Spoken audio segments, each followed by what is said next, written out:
Good morning to you all, and welcome once again to the forum, Artificial Intelligence in the Caribbean Context, Opportunities to Accelerate Human Progress for Sustainable Development. This forum is part of an ongoing initiative to raise awareness, scope of the opportunities of artificial intelligence, AI, within the Caribbean, encourage Caribbean small island developing states to work together on AI issues and to inform the preparation of our policy brief for the sub-region. We will now begin the program with the welcoming remarks by Dr. Saadia Sanchez-Vegas, who is the Director and Representative of the UNESCO Cluster Office for the Caribbean, based in Kingston, Jamaica. Dr. Sanchez, the floor is yours. Thank you very much, Isabel. Thank you very much, Mr. Green. Honorable Olivia Grange, Minister of Culture, Gender, Entertainment, and Sports, and Chair of the Jamaica National Commission for UNESCO. Ms. Dorothy Gordon, Chair, UNESCO Information for All Program. Mr. Cordell Green, Executive Director, Broadcasting Commission, Jamaica, and Vice Chair of the UNESCO Information for All Program. Distinguished Secretaries General of Caribbean National Commission for UNESCO participating in this meeting, distinguished experts and participants, dear colleagues, good morning, good afternoon. It is my pleasure to welcome you all on behalf of the UNESCO Cluster Office for the Caribbean to this forum on artificial intelligence opportunities to accelerate human progress for sustainable development. The fourth revolution points to a horizon of civilizing change. In the dynamics of this industrial revolution, artificial intelligence is the most relevant technological advancements of the last and current century. The systemic integration of artificial intelligence into the fields of human development has a qualitative impact on the scope of human action, accelerating capacity through technology, enhancing the impacts of science through massive data and information management, and fostering innovation for sound decision-making. However, the technological fact is not limited to the technical aspects of massive data management, process automation, programming, and machine learning, but comprises the central aspect of human-centered artificial intelligence. Audrey Azoulay, Director General of UNESCO during the conference Principles for Artificial Intelligence Towards a Humanistic Approach, said, "The challenges posed by artificial intelligence are not technological. They concern our own humanity, our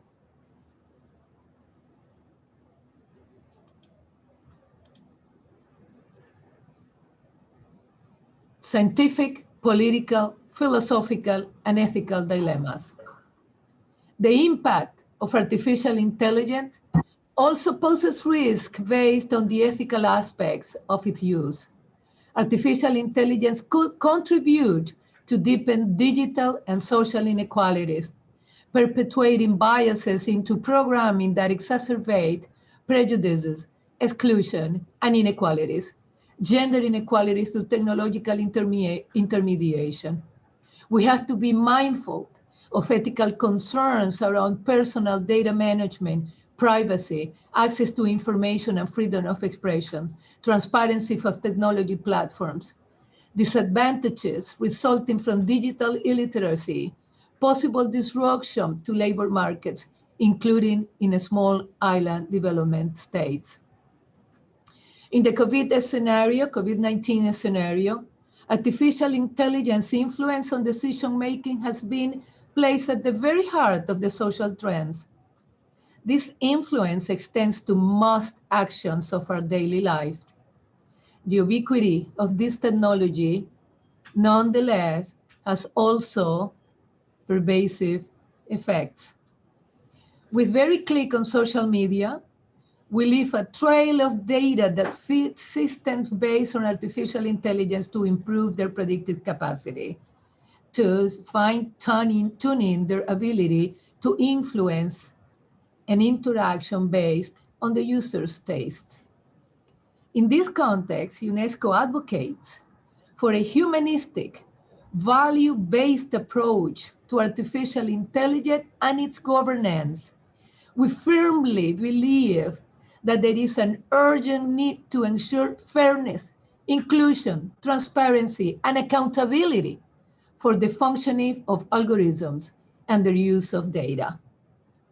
Recognizing that the use of artificial intelligence will only continue to increase in the future, and that it affects all countries under development at the end of 2019, UNESCO was mandated by its member states to lead a 2-year process to elaborate the first global standard-setting instrument on the ethics of artificial intelligence in the form of a recommendation.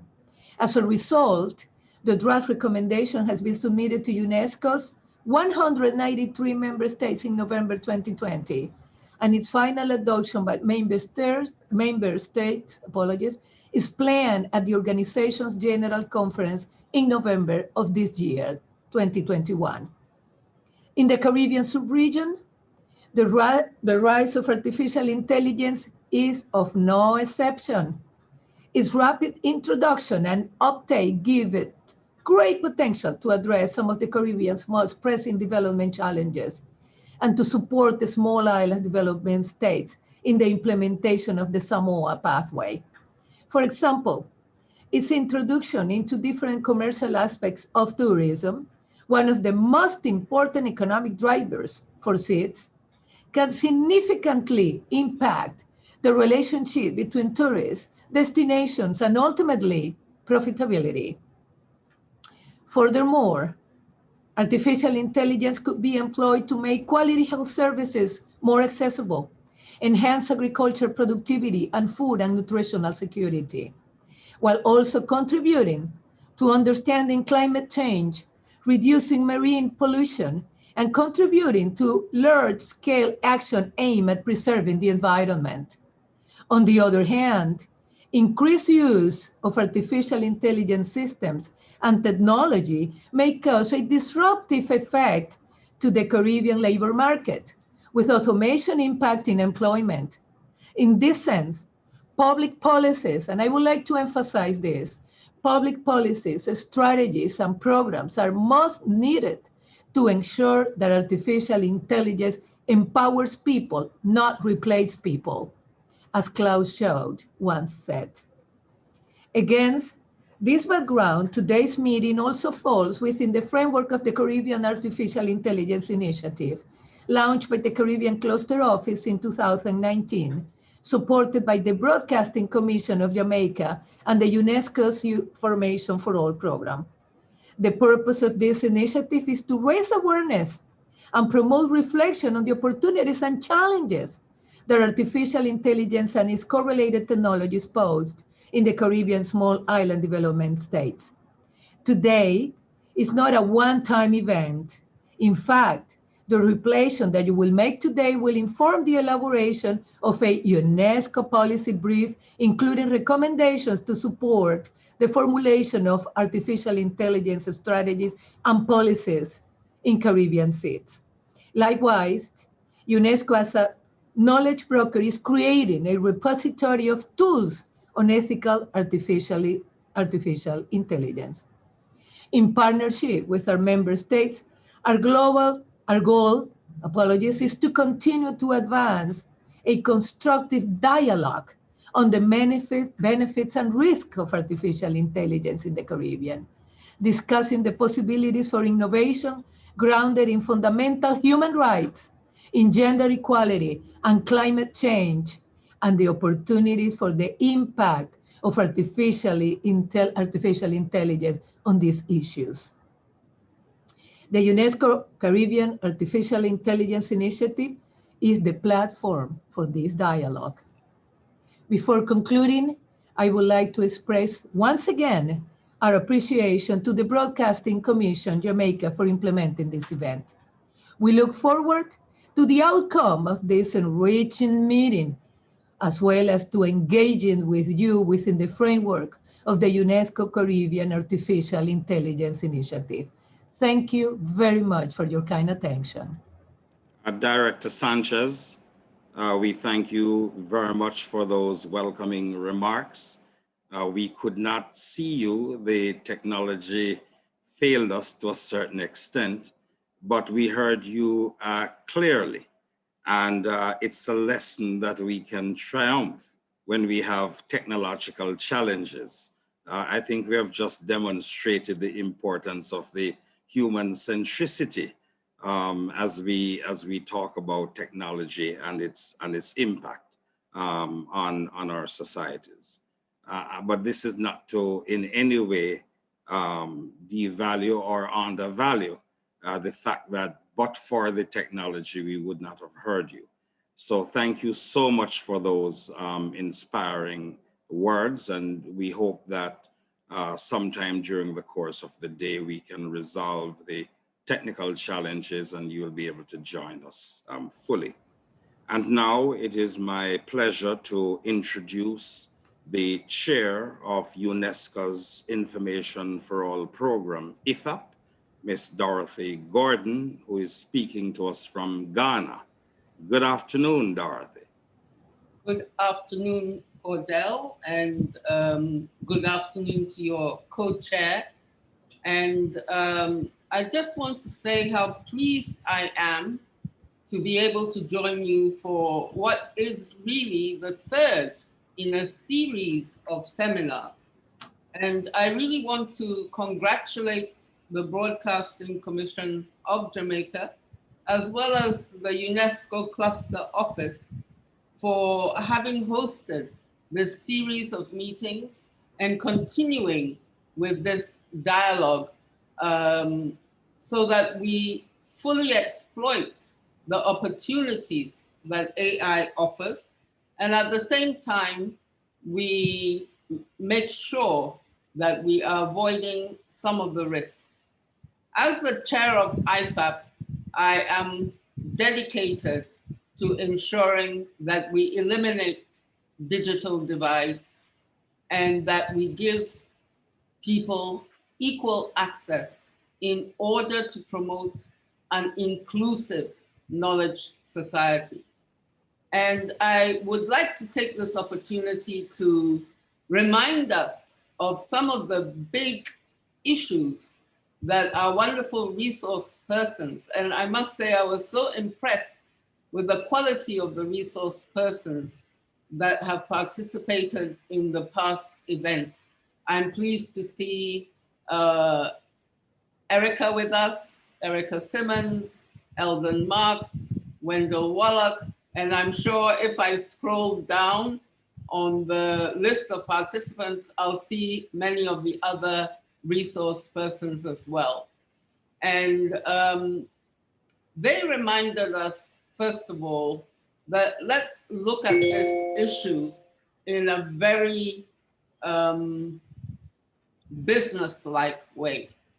I was listening to the remarks ahead of mine and the concerns about employment. And I think in Eldon's presentation, and I recommend people to go and have a look at that presentation, he demonstrated exactly how much money you can make today from exploiting business opportunities in AI. And Erica gave us a very good global picture of all of those opportunities.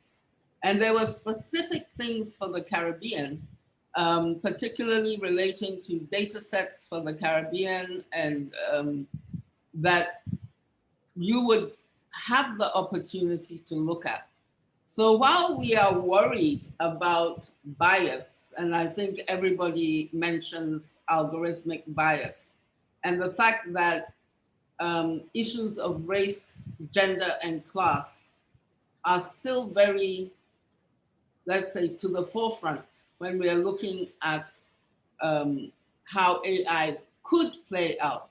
At the same time, it offers an opportunity for the Caribbean to look at these issues in depth and to offer their expertise.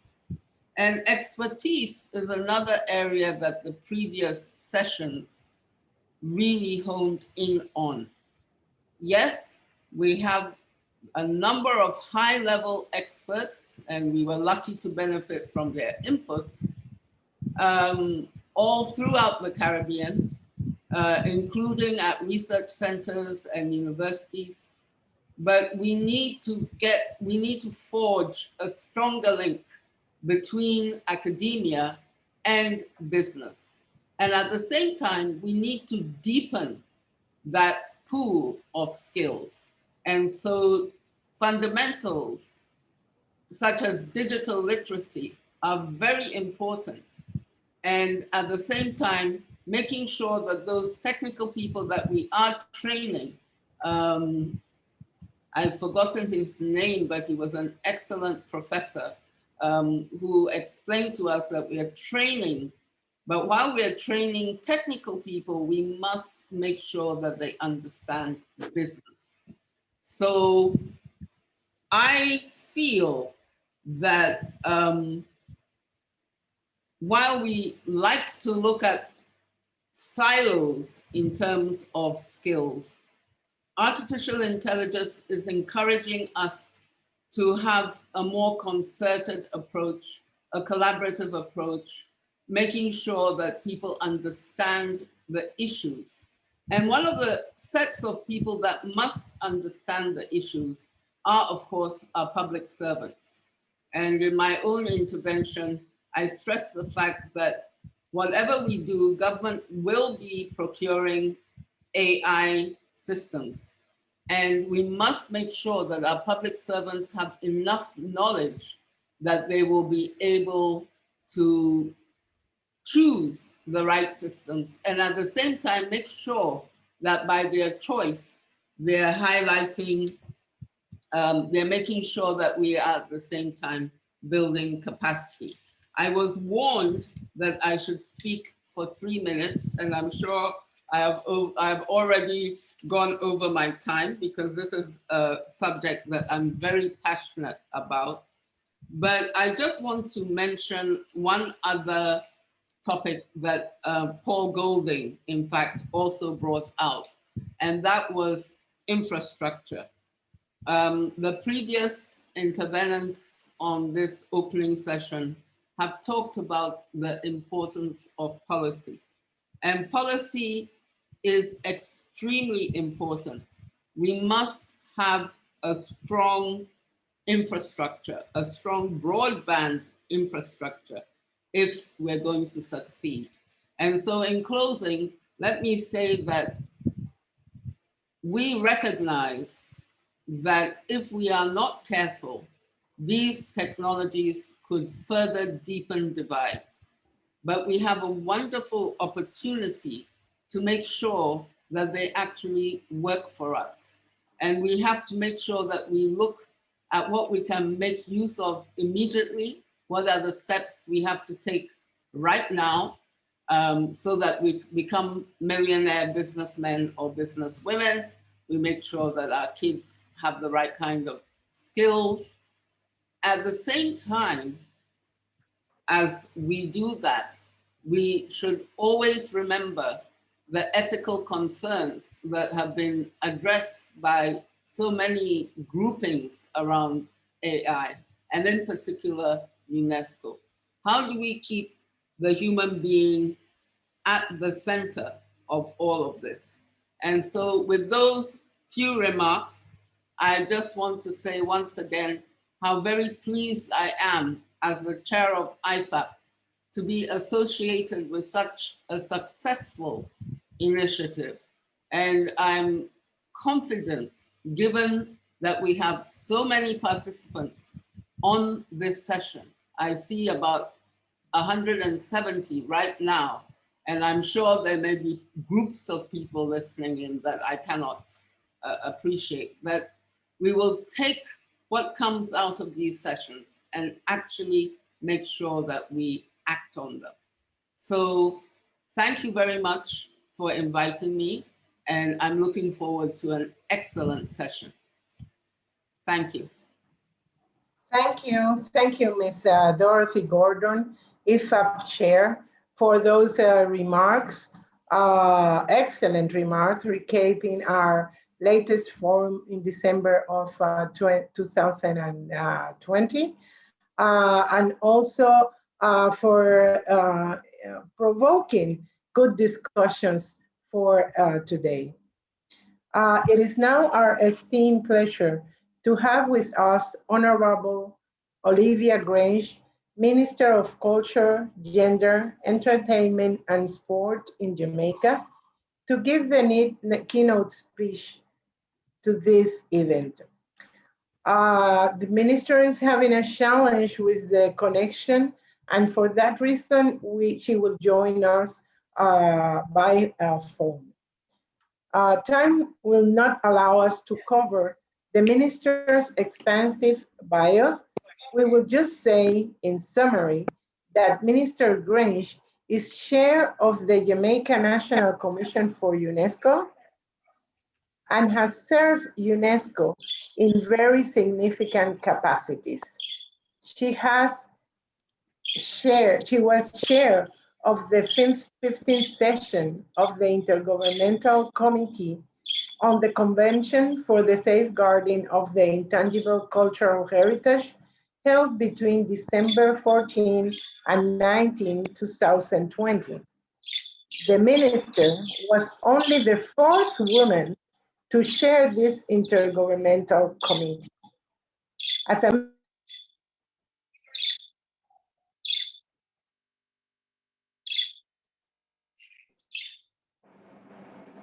Isabel, I believe you're muted. I am, yeah. Isabel? Yes? Yes, go ahead, please. We're hearing you now. Okay, so, but were you hearing me before? Yes, but you can pick up just where you were just now.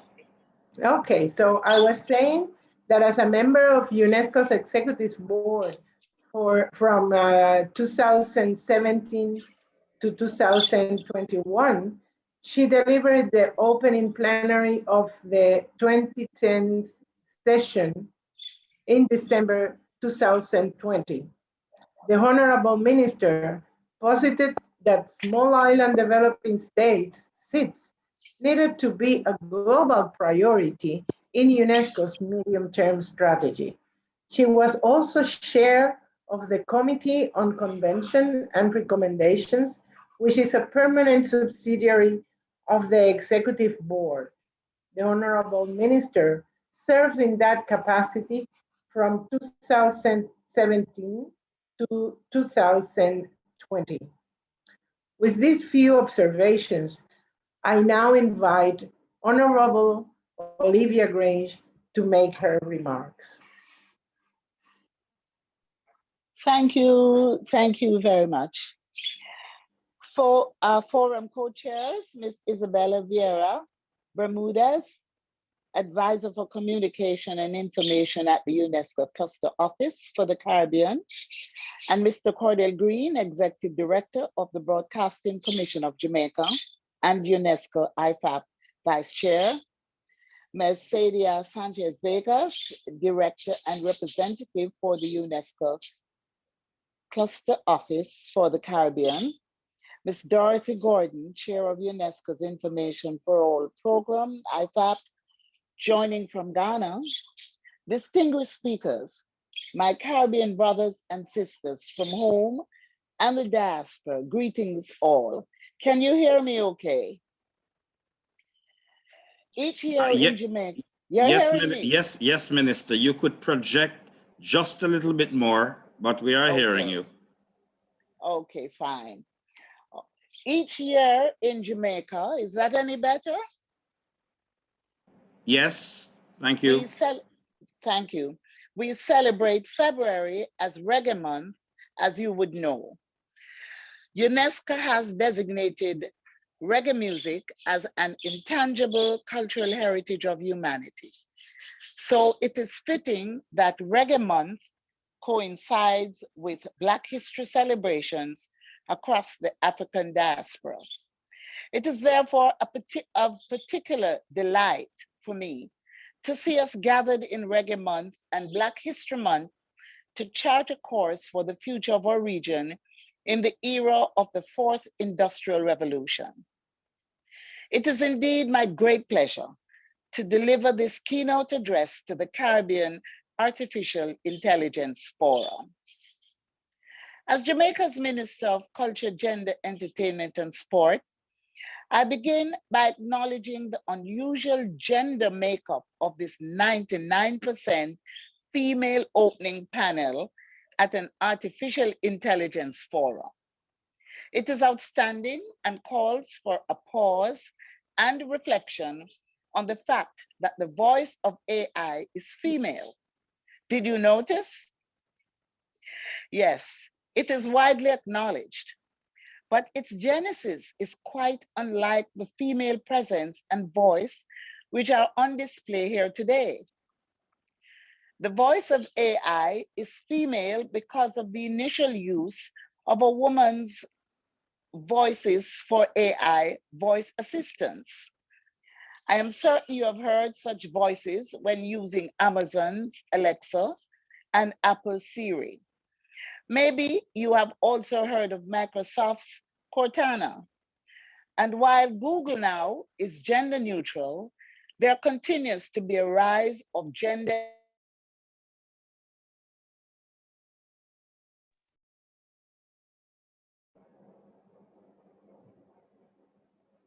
I think we have lost the minister.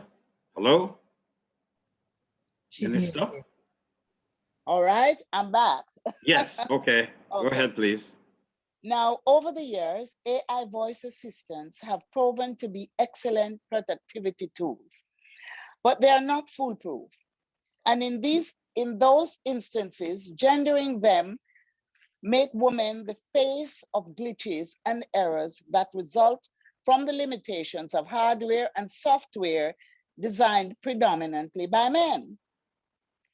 This is just one example of how gender imbalances are often hard-coded into technology products.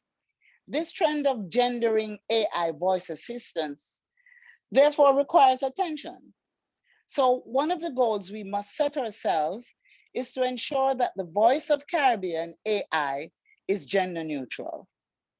Now, as Minister of Gender, I must also be careful to point out that I've been assured that just about 50% of the forum presenters are male. So we have struck, ladies and gentlemen, a very good gender balance overall. My own review of the program revealed that this forum has prioritized diversity in many ways. Over the next 2 days, we will hear from presenters from a wide cross-section of ages, ethnicities, and industries. I should also say that as Minister of Culture, I'm truly heartened that at the very early stage of what some people incorrectly see as a technology-centric process, creatives have received a seat at the table with a session dedicated to AI and the creative industries. I look forward to receiving the outputs from that session. But I also must certainly look forward to all outputs over the next 2 days. For while we will be dealing with a subject matter of global proportion, it will be specifically to our regional context through a multidisciplinary, universal, and holistic approach. This is indeed commendable and will be of much value to Caribbean policymakers when we receive the report on this valuable and welcomed initiative. One of the effects of the COVID-19 pandemic is that school, work, business, government, and many other activities have now moved online, and much of this shift is probably irreversible. This has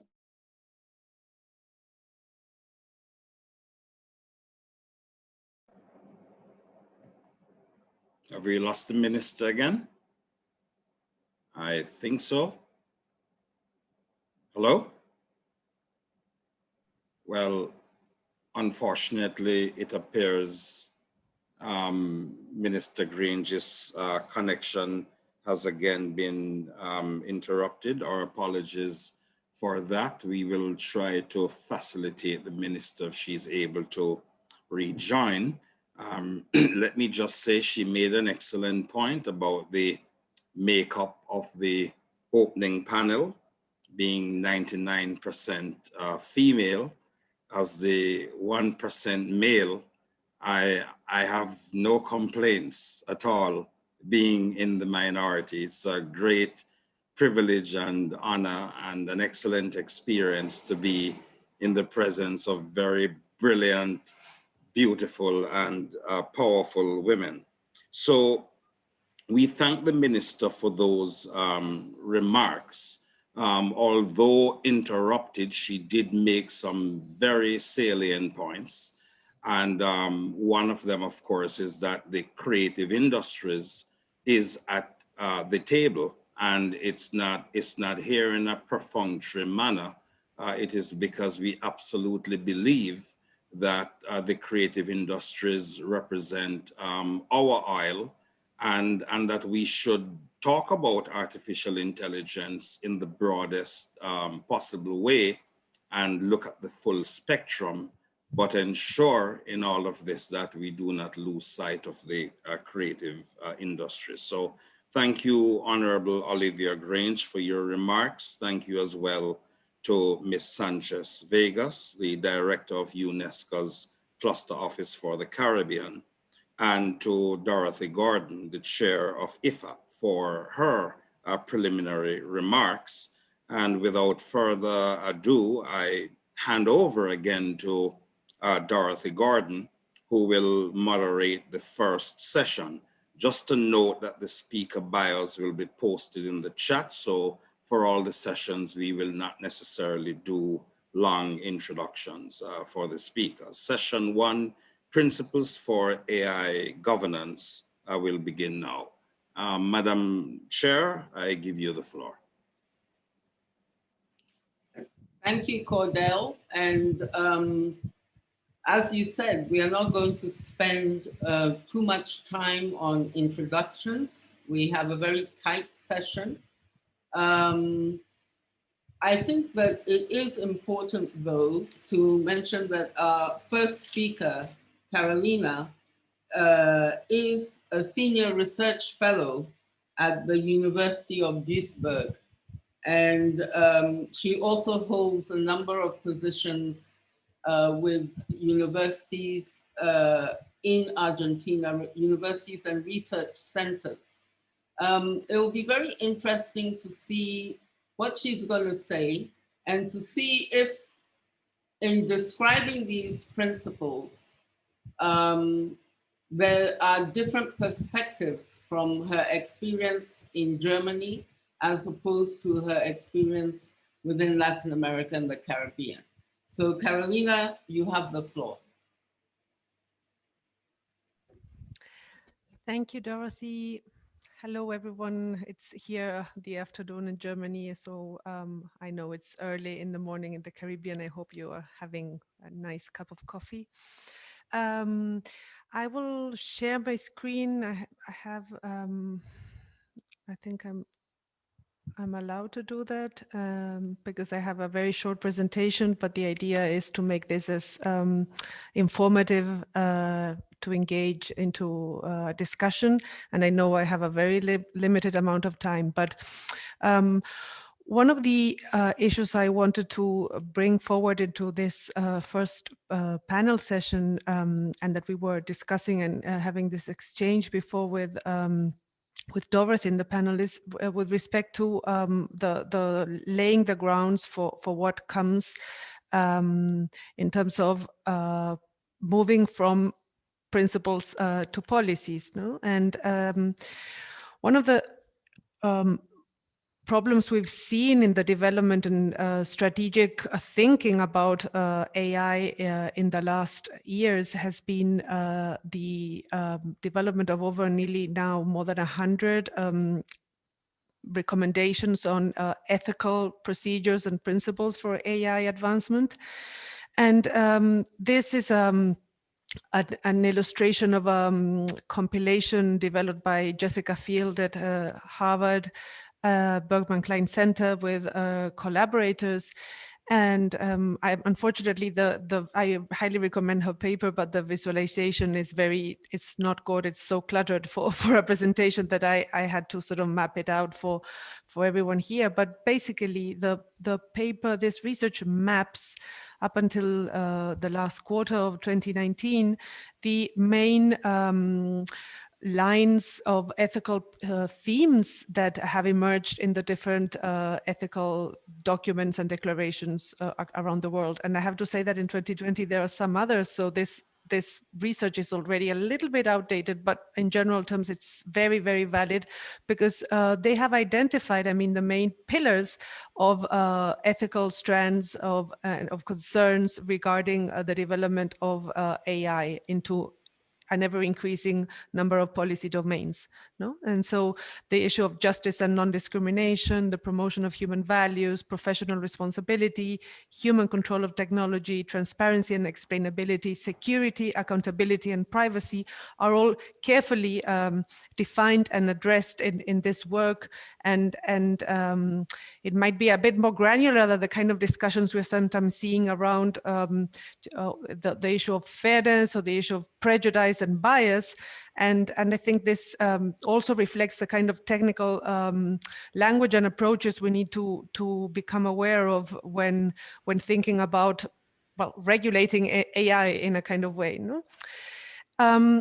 And moving forward a little bit and addressing another of the concerns regarding this panel session, we have the issue of the AI application and the role of governments, which is something that is highly relevant for this session. And this is a toolkit developed by UNESCO regarding the role of AI application for governments, and what is the role that governments have to play in steering AI in the directions expressed before by my colleagues and the distinguished speakers before me. And so here we have the one of the first and most important roles of government is the introducing the right motivation and the right sphere and ecosystem for debate around such a complex issue as AI. You know, AI is a technology that cross-cuts many productive processes, policy issues, and that has cross-cutting effects across so many industries and sectors.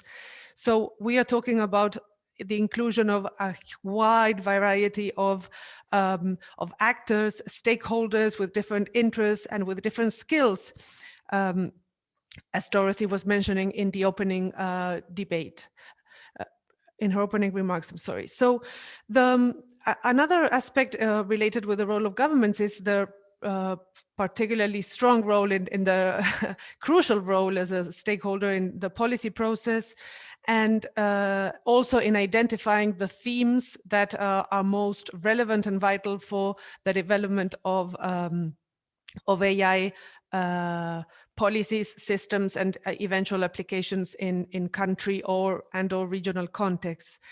And in this respect, I mean, I would highly recommend, and I can share afterwards a paper developed by Chelsea Brathwaite from the Sri Ridad Rampal Center from the University of Barbados, where she maps some of the most important sectors for the development of thought and R&D investment in the Caribbean. Then we have the issue of building blocks, and again, this has been addressed in the opening session. So, what do we need to have in place when developing AI strategies and policies by governments? So, the issue of the digital divide and digital inclusion was raised, but there are so many other interconnected policy developments and regulatory frameworks that need to be addressed, as including data policy, and which goes much more beyond data protection, which is something that I am seeing that we have this tendency to think about data policies as thinking only about privacy and data protection, which is of course crucial.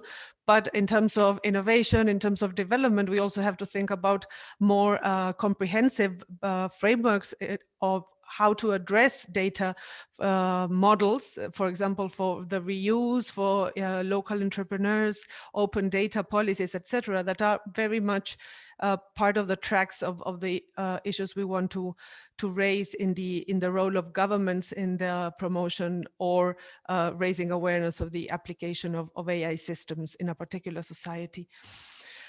And other resources that governments can also develop are related with the glossaries, dictionaries, open learning education tools, etc. So there is a very profound and dynamic role that governments can and should play in terms of the development of AI in their particular context. So because I participated in 2020 as one of the members of the ad hoc expert group working group for the elaboration of this document that was mentioned earlier, I just want to briefly state that this document, I mean, for those who haven't had the chance to read it, it's available online, and it will be adopted in this year, as was mentioned at the assembly. But so this document is about trying to make those ethical problems that I mentioned at the beginning of this presentation into a more tangible policy development approach with concrete recommendations as to how to implement these ethical principles into particular policy spheres. So the document makes very clear the values. There are 4 underlying values that are part of this proposal. These values are the respect, protection, and promotion of human dignity, human rights, and fundamental freedoms, environmental and ecosystem prosperity, diversity and inclusion, and living in peace and harmony. And then with respect to principles, you can see them on the screen, but I will read them. They are more specific now. So the principles are proportionality and safety, security and protection, fairness and non-discrimination, sustainability, privacy, human supervision and decision, transparency and explainability, responsibility and accountability, literacy and raising awareness, governance and adaptive collaboration amongst interested parties. And most significantly, and I'm rushing a little bit because I think we are running a little bit out of time. This is my last slide, and then I will comment, make a brief comment. So the areas of policy action that we identified as a group in collaboration with all the invited experts and national experts that participated in the consultations were these 10 areas that you see here. And of course, this is a document that, although it tries to be specific, it is very high level because it's aimed to be global, to encompass the whole UN member states. So what we do recommend is the policy actions that are oriented at making ethical impact assessments, addressing ethical governance and management, providing countries, I mean, with strong and robust data policies, the development and mechanisms of international cooperation, taking into consideration environment and ecosystems. I mean, one of the most crucial roles that AI and new technologies, digital technologies can play is in relation to the strong warning that we have from of climate change and the degradation of the environment. And this is particularly relevant for an SIDS agenda. Gender, culture, education, and research, of course. I mean, this is the core of UNESCO, economy and labor and health and social welfare. So thank you so much, Carolina. That was excellent. You've given us a wonderful overview. Because of time, let me now invite Wendell to give his remarks. And he is the co-coordinator of the International Congress for Governance of AI. And I always enjoy listening to him. Wendell, you have the floor. Well, thank you ever so much, Dorothy. And Carolina, I'm hopeful that I will move along quickly enough that we will also hear the concluding comments that you hope to make. As always, I was honored to be invited to talk with you today. And I'd like to get a bit into talking about AI and equality, not just governance, which is what was expressed to me by Cordell as a focus for these comments. In addition to the tragic loss of lives and stressed healthcare systems, the 2020 pandemic forced the shutdown of vast segments of local, national, and international economic activity. And yet as work, education, and play moved online, there was this dramatic acceleration in the growth of the digital economy, including investments in infrastructure and AI research. Heads of companies such as Microsoft were surprised to see the goals that they had projected for 3 to 5 years were being surpassed in the second half of the year. Those who've invested in the digital economy made windfall gains during the pandemic, while tens of millions lost jobs and had difficulty feeding their families. At the Carnegie Council for Ethics and International Affairs, we started a new project that we call the Ai Inequality Initiative. And I'm pleased to say that Cordell Green, our co-chair of this forum, is one of the esteemed senior advisors for this initiative. With AIEI, as we call it, we hope to spur a new public dialogue directed at understanding and responding to the innumerable ways in which artificial intelligence impacts traditional notions of equality for better or for worse. In describing the project, we opened with a question. Can AI be deployed in ways that enhance equality, or will AI systems exacerbate existing structural inequalities and create new inequities? I, as you might suspect from my opening statement, have a preliminary answer to that question. At least so far, AI is exacerbating structural inequalities and creating new inequities. And this is not to demean the fact that there are many projects on which AI can be deployed for good and many ways in which it can make a significant improvement to the lives of millions, if not hundreds of millions and even billions of citizens on this planet. But the digital economy is a winner-take-all economy. And that has resulted in the growth of this digital oligopoly, which will also be the AI oligopoly, since the digital oligopoly dominates the accumulation of data, which will feed into the domination of AI systems, which are so dependent upon data. The other important consideration here is this long-term trend where productivity gains, which have traditionally been divided between labor in the form of wages and the owners of capital, is increasingly going to the owners of capital. And by the owners of capital, I mean those of us who own stock, though of course, 84% of financial instruments, at least in the United States, are controlled by 10% of the population. But consider the simple fact that for every job that gets roboticized, the productivity, all the productivity gains from that job go to the owners of capital, those who own the robots.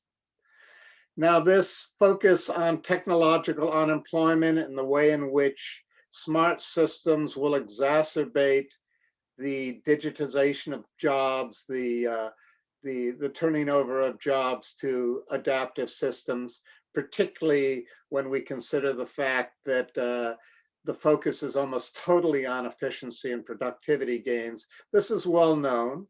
as is the problem of algorithmic bias, which has been alluded to by our previous speakers and will no doubt be spoken about throughout this day. But the forms of inequity that are being impacted by emerging technologies and AI specifically go well beyond technological unemployment and algorithmic bias and include the realms of security and the stability of international finance systems. And of course, there are the new inequities, which have also been alluded to already. That's the access to the internet. Millions do not have access to the internet, and that has almost become a human right in this digital age. And millions are falling below the digital literacy poverty line. So we need to put great resources into education, literacy around digital hygiene, and capacity building in all of the countries of the world, not just the Caribbean. As mentioned by Carolina already, there has been a great expansion in AI principles. The important ones have been the Unesco principles, the OECD principles, the EU principles, and the Beijing principles. By some counts, there's already more than 100 of these lists, but they do tend to overlap strongly with each other. In formulating principles, nearly all of the groups understood that it wasn't just AI specific concerns that needed to be addressed, but we needed to be addressing this inflection point in human history where emerging technologies were radically restructuring and destabilizing human affairs. Unfortunately, both in the realm of AI for good and in the AI principles, we're dealing with relatively weak instruments in comparison to the power of the digital economy to exacerbate structural inequalities. And furthermore, we need to actually put these strategies of AI for good, we need to actually implement them. And the AI principles, as Carolina alluded to, have to be operationalized. Without this, these principles largely serve as ethics washing, a means for corporations to engage in egregiously imbalanced activities, but hide behind the language of ethics. Now, let me be clear here. I'm not anti-technology by any means. It's clear to me that technological innovations are needed to solve our most serious problems. And I'm actually a great lover of science and fascinated by what we can innovate technologically. We live in this age of awesome technological potential. From nanotechnologies to synthetic organisms, new technologies stand to revolutionize whole domains of human experience. But with these awesome potential come awesome risks. Drones can deliver a bomb as easily as they can deliver a vaccine or agricultural seeds. Makers and hackers can 3D print 3D print germs and guns as well as tools. And supercomputers can short circuit our economies just as easily as they can manage your portfolios. But one thing these technologies can't do is answer the profound moral issues they raise. Who's going to be held accountable when they go wrong? What responsibility do we as creators and users and deployers of technologies have? Now, I have a few recommendations, and they are seminal to the International Congress for the Governance of AI, which was originally organized and was to have convened last April in Prague, but now it's become an online event that will begin in March. And the Congress was focused on going beyond broad principles and thinking through what kinds of governance and mechanisms do we actually need to implement? What kinds of effective international governance mechanisms are needed, and how can we actually implement them? We truly do need 21st century approaches to governance. I think most of us are aware how ineffective the international organizations we have to date have been, at least in confronting the speed and pace of the deployment of emerging technologies. And one proposal that has come out of our experts planning meetings in advance of the International Congress has been a global governance network for AI. Hopefully we can put such a network in place, or such a network will emerge out of work from the OECD or the Global Partnership on AI, or more importantly, through the Secretary General's UN roadmap for digital cooperation. But if not, if we cannot forge effective mechanisms through those mediums, perhaps we need a totally new international mechanism.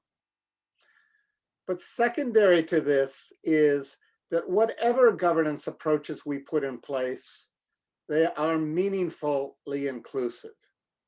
So far, the kinds of inclusivity we see is largely top-down, where those in positions of power create niches for those from underserved communities and small nations.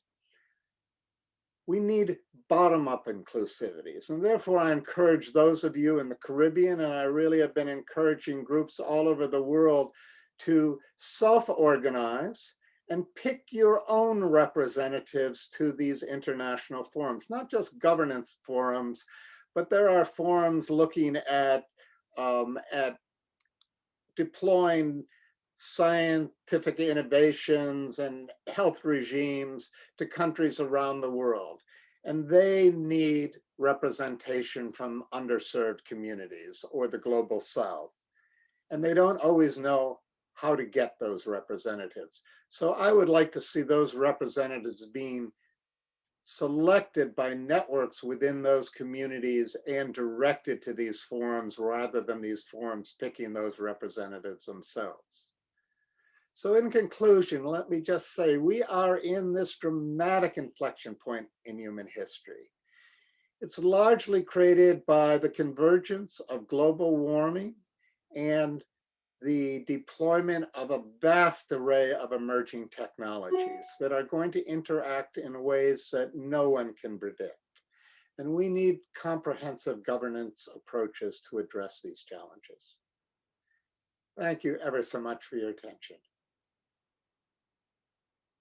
Thank you, Wendell. As always, lots of food for thought, reminding us that we are at a critical inflection point.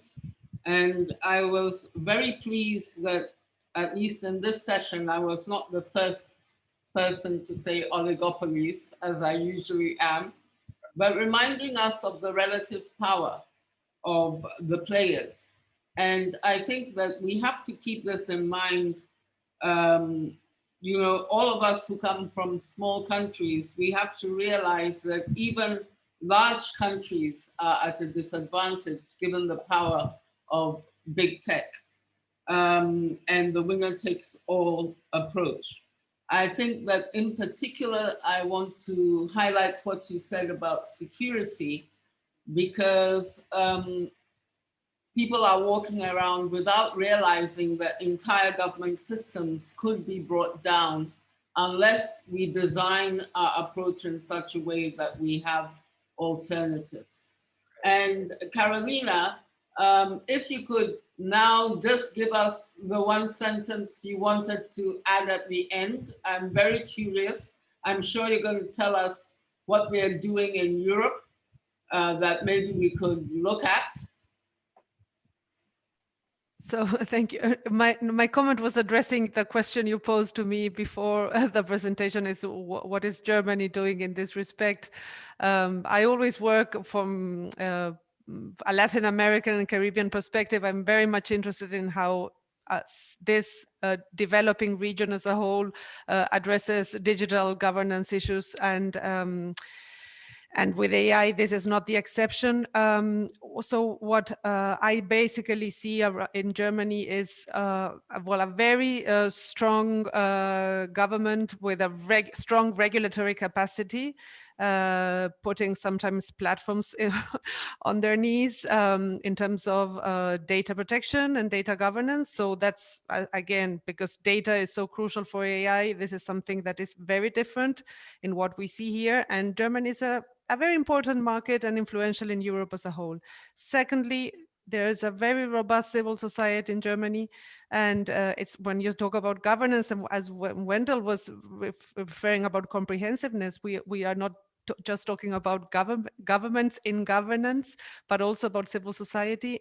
And so civil society is very active and strong and producing very interesting evidence-based research, sometimes with more impact than the research produced by academic centers.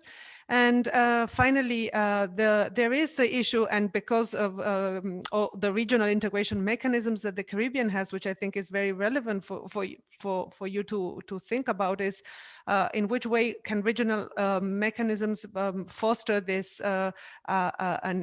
comprehensive AI development agenda, because Germany, as all European countries, they are working together to frame their digital policies, being AI one of them. And with the EU and spearheading a larger market than individual national markets, this is also more, it has much more power. And so that's another difference and a trajectory that in general, we are not seeing in Latin America and the Caribbean.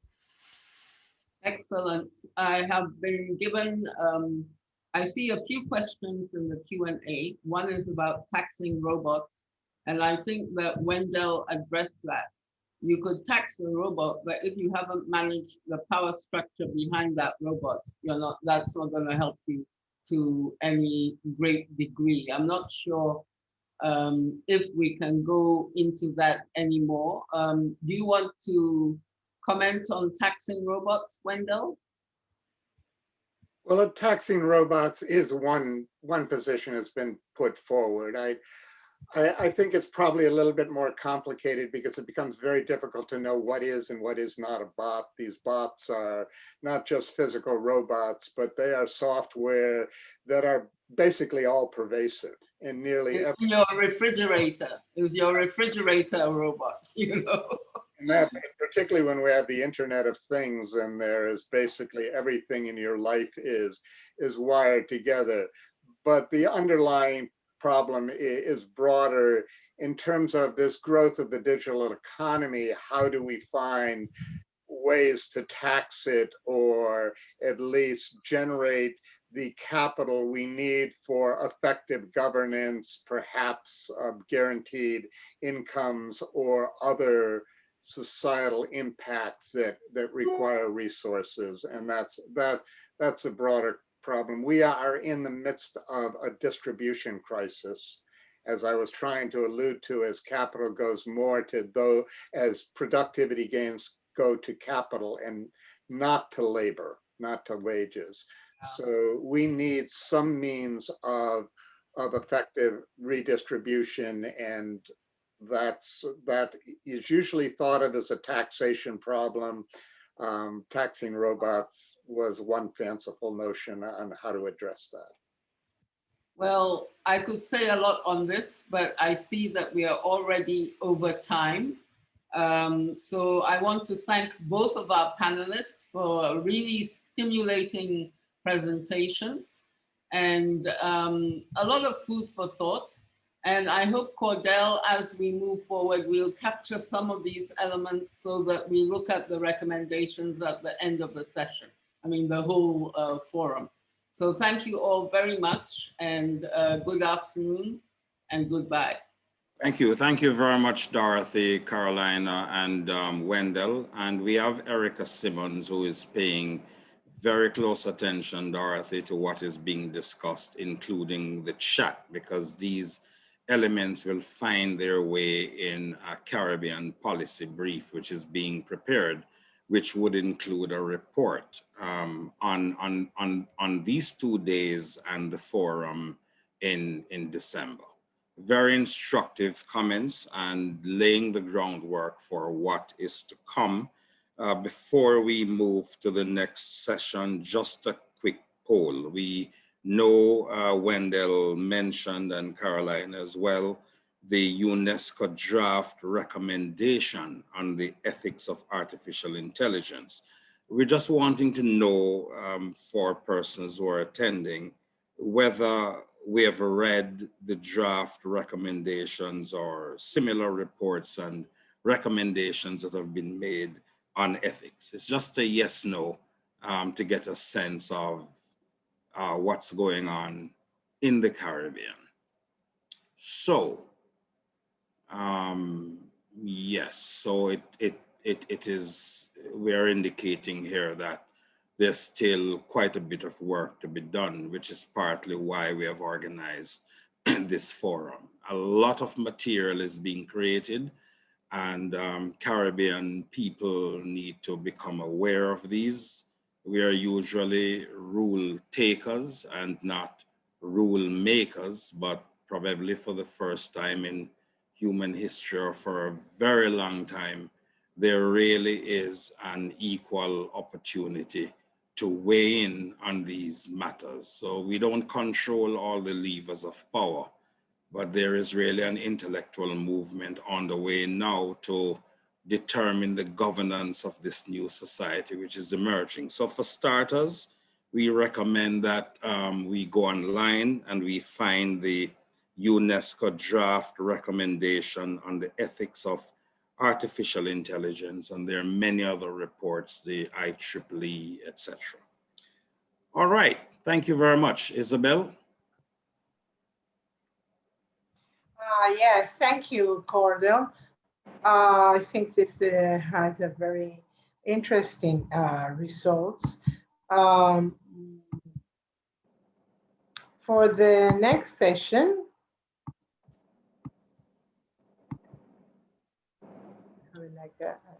this will be inclusive and fair algorithmic future. Yes, to be chaired by Professor Paul Golding. Yeah. So morning, Prof. Please. Morning, ladies and gentlemen, colleagues, good morning.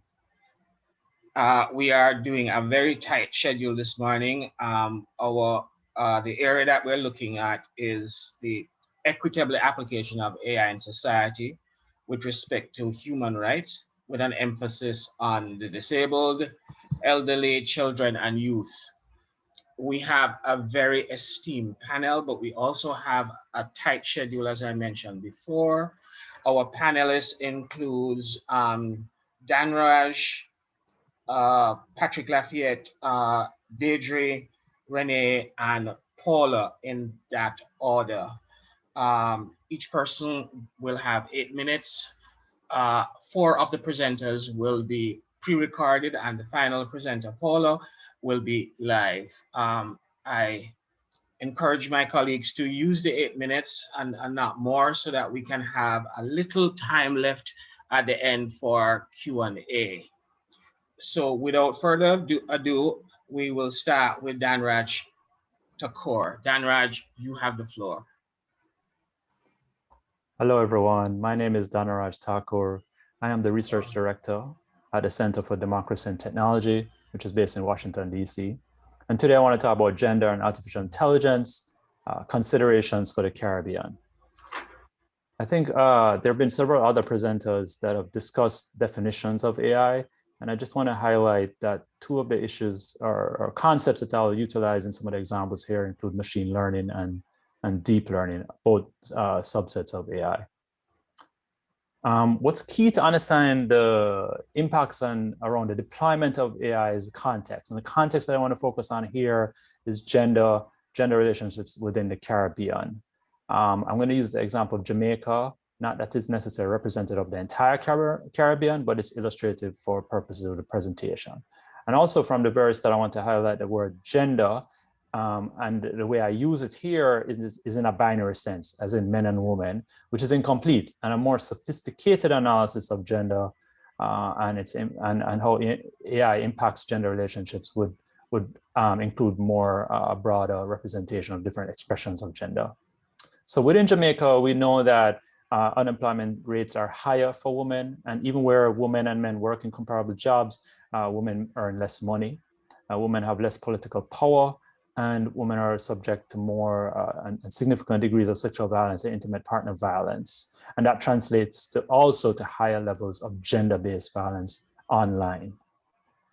This context then leads to different forms of discrimination. And what I want to do here is pull on different examples, not necessarily from the Caribbean, but from similar contexts to illustrate these different forms of discrimination. The first form I want to start with is what I call explicit, where there's clear intent to create harm.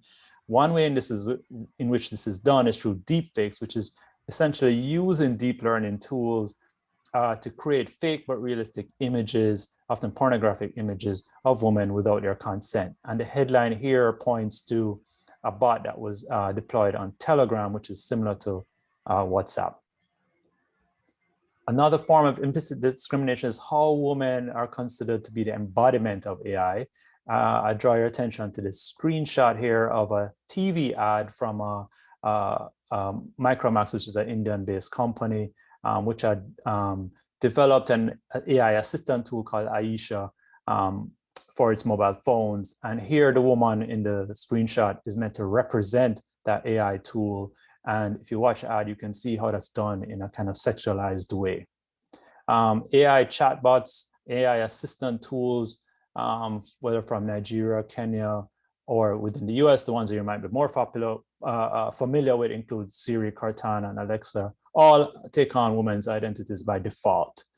Contrast that to IBM Watson, which is given a male's identity. Other forms of implicit discrimination can actually occur within the system itself and how it's designed. For example, machine learning tools often require the use of large amounts of training data. Where those training data are incomplete or flawed, it might lead to discriminatory outcomes, such as the result from the study Gender Shades, which many of you might be familiar with, where these incomplete data sets actually led to higher error rates among image classification for women with darker skins. Another form of implicit discrimination can occur within the economic context or the business models that are being used. So for example, in this case, an algorithm was designed to show STEM job-based ads to both men and women, but because the ad tech that was being used placed a premium on the cost of showing the ads to women, the algorithm, which was trying to be cost efficient, showed more ads to men than women.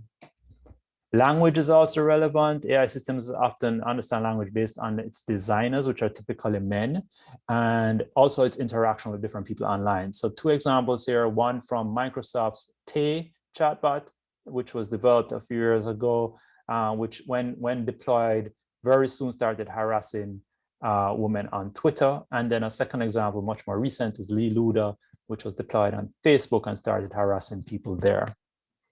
So how can we address these? So one of the key points I want to start off with is that we need to acknowledge that no technology is neutral or objective, right?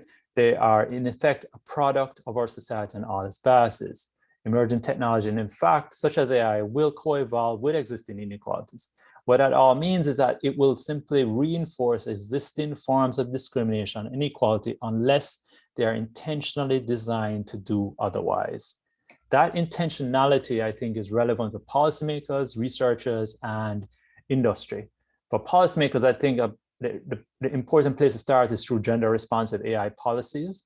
That includes understanding gender-based differences at each stage of the AI ecosystem, whether from the STEM pipeline to policy and product development and everything in between, and trying to address the inequities therein.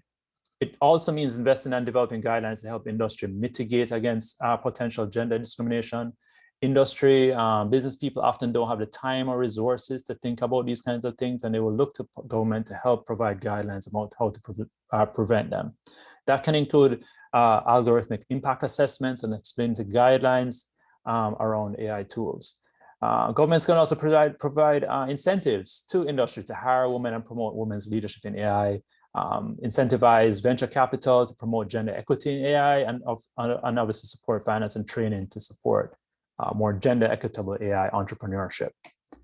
Academics, I think, we should definitely applaud the work of Caribbean-based computer scientists, engineers, and entrepreneurs who are all making advances in the field. But I would ask, where are the social scientists? No offense to the computer scientists and engineers in the room, but they are not necessarily equipped to identify, understand, and deal with some of the forms of discrimination that may stem from AI use, including the political, sociological, psychological, and other kinds of problems. We also need Caribbean researchers to really take on some of the big questions that all researchers everywhere are looking at. For example, how to realize transparency and explainability in AI, and what kinds of legal and ethical frameworks do we need to mitigate against gender-based discrimination, particularly in the Caribbean context. And for industry, I would point out, even where appeals to gender parity based on moral or other ideals do not work, remember that globally, companies with more than 30% of women in executive leadership are actually more profitable than those without. Finally, I think taking what I would call a discrimination conscious by design approach is critical in order to move forward that intentionality that I described earlier. So for example, developers can ask, how does my system, one, maintain gender inequality, or better yet, how can it improve gender equality? So finally, there's some references here on the slide if that is useful. And I just want to say thank you, and I look forward to the discussions.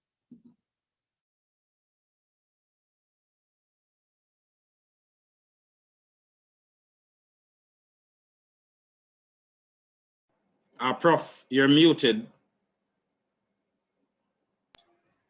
Yes, we will go. What we'll do is to just continue through with the other presentation. So we'll have Patrick coming up next, followed by Deidre, Renee, and then Paula. And at the end, we will have the Q&A. So you'll not hear from me again. So if we can just go right through with Patrick Lafayette.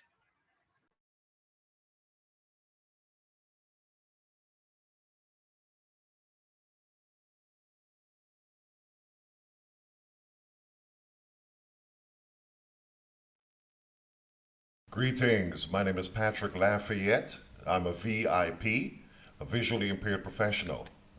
Thanks to the UNESCO Cluster Office for the Caribbean and the Broadcasting Commission of Jamaica, with the support of UNESCO IFAP, for inviting me to participate in the second forum organized within the framework of the Caribbean Artificial Intelligence Initiative. My presentation does not reflect the views of all registered categories of disabilities within the Caribbean. I can, however, represent to some degree the opinions and concerns of blind and visually impaired persons regionally. Number one, I will illustrate how blind and visually impaired people depend greatly on the use of machine learning enhancements and AI technology throughout our everyday life and activity. Number two, I will show you some of the daily tools that I use in order to function independently. And three, I will examine personal data content, the fact that I own my own personal data and have a right to how it is accessed and used. Number four, I will offer my concerns over algorithmic bias, privacy, and security. Number five, I will report on several views and opinions on the question of perpetual scrutiny and the concern about the various contexts in which it would be applied. Number six, I will offer some recommendations regarding the application of an omni-stakeholder approach, where the matrix and the treatment of data must necessarily be open data and accessible by all. According to the Economic Commission for Latin America and the Caribbean, ECLAC, there are more than 1 million people in the Caribbean living with some form of disability, and an estimated 250,000 who experience significant disabilities. With populations aging and an increasing number of people suffering from non-communicable diseases, the number of people in the Caribbean living with some form of disability is expected to rise in coming years. The prevalence of disability could increase by 30 to 40% between 2015 and 2050. To me, these figures are quite concerning. Thankfully, however, technology has been opening doors of opportunities for individuals with disabilities. When tech companies like Microsoft, Google, and Apple establish and pursue inclusive designs, it goes a long way in ensuring that technology works for everyone. Making design widely accessible also ends up being good for those without a disability. According to the World Institute on Disability, WID, only 1 in 10 people who could use assistive products have access to them worldwide. Affordability of the tools required to assist a blind or visually impaired individual in the Caribbean in order for them to gain greater independence and self-reliance is usually priced outside of their reach. Blind people seek the most affordable options available. We use a great number of free applications that are, however, not fully adaptive to our social Caribbean experience. Most of the accessible translation tools that blind and visually disabled people use daily in the Caribbean are still framed and constructed after the US model. What should be a common task of identifying Caribbean currency of any of the individual countries is still a challenge for blind people. I feel that we in the Caribbean need to pay greater attention to making our own contribution to the technological advancement and the development of AI in the region. Number 2, AI has already made huge strides in the realm of communication, accessibility, and independent living for people with disabilities. Voice-assisted AI technology, like that in your Alexa, Echo, and smartphone, is one of the major advances in communication for those with visual impairment. This technology is the major way in which we communicate with our smart devices. Additionally, facial recognition and image recognition are also necessary AI tools for the blind and visually disabled.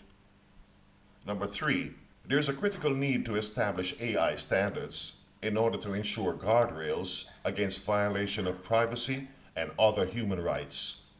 When proper ethical practice is observed and bias and discrimination are policed, violators must be severely fined and/or punished through the courts.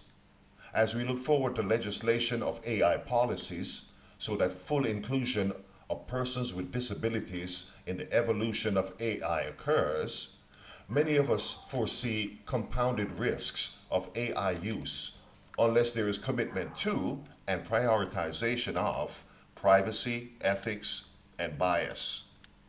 Number 4, according to an American Association of People with Disabilities, AAPD technology consultant, Henry Claypool, all types of AI need diverse data sets to prevent algorithms from learning bias or coming up with results that discriminate against certain groups. While this problem is usually invoked in the context of racial and gender discrimination, people with disabilities are also at risk. Data profiles of people with disabilities are sometimes easy to spot, which makes privacy a concern, especially for conditions that have a high chance for stigmatization, like mental health issues. Henry Claypool adds, people with disabilities access to ubiquitous technologies that are becoming an essential part of the fabric of the modern world would be jeopardized if their information were not being reflected in the data from the start. Keep in mind the question of trading this data in the context of the experience not just as persons with disabilities, which leaves us way down in the bottom of the food chain, but as Caribbean people who have a history of slavery and a treatment of people of color as chattel. So we are very concerned about algorithmic constructs that already contain evidence of embedded bias and discriminatory patterns. there is a level of top quality service that we grow to expect. Oftentimes, we trade privacy for convenience. Take Facebook as a prime example. In more cases than not, we bypass reading the disclaimers and simply click the agree button. On the question of perpetual scrutiny and the concern about the various contexts in which it would be applied, for example, in transportation, self-driving cars are another aspect of AI, about which blind and visually disabled people often express their concern. After my own experience with an electric vehicle, which had a human driver, about 3 years ago in Queens, New York, in which I was nearly ran over, based on the fact that the electric vehicle made no noise but for the sound of the tires on the asphalt. Now, I too am concerned about my travel safety and how much of my personal data will I have to give in order to ensure my safety when crossing roads and navigating public transport. Where the AI technology, in order to monitor and ensure my safety as I walk out in public, each step would be monitored. That is a heck of a trade-off of my personal data. The data sets that are created must be fully inclusive, for this will be essential if we are to develop effective solutions against bias, prejudice, and discrimination. It might require people to waive their privacy rights. Number 6, the recommendations that I'd like to offer regarding the application of an omni-stakeholder approach, where the matrix and the treatment of data must necessarily be open data and accessible by all.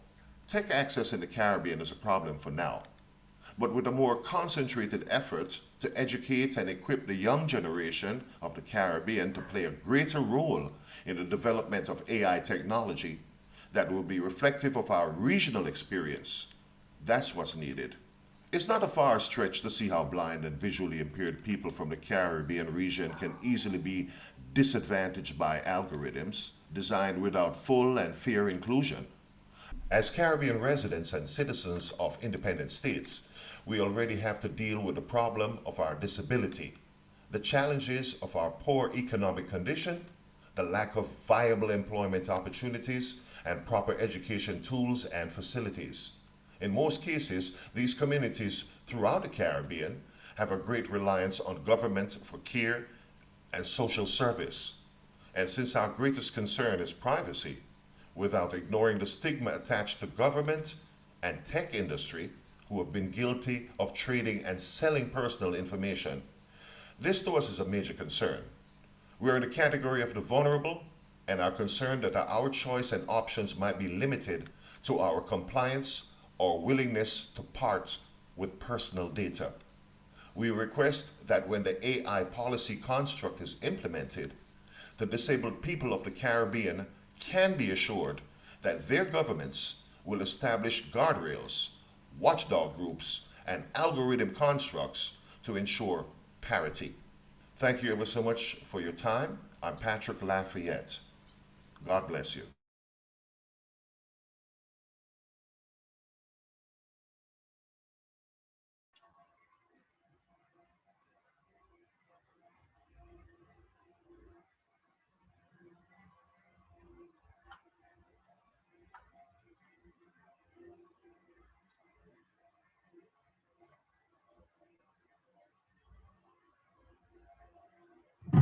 Sorry, Ms. Williams, I think you're muted.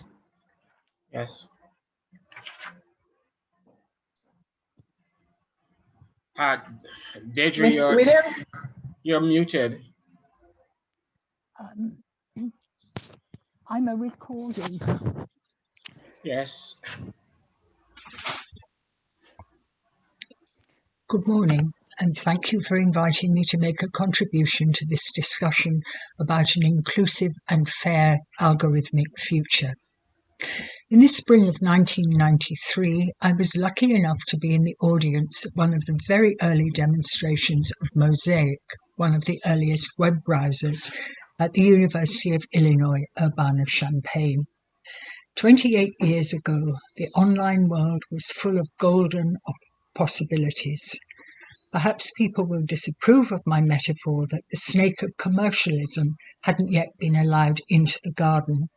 by the next year, it was coiled comfortably there, and the possibilities of the internet took off like a rocket, yet ever further and faster.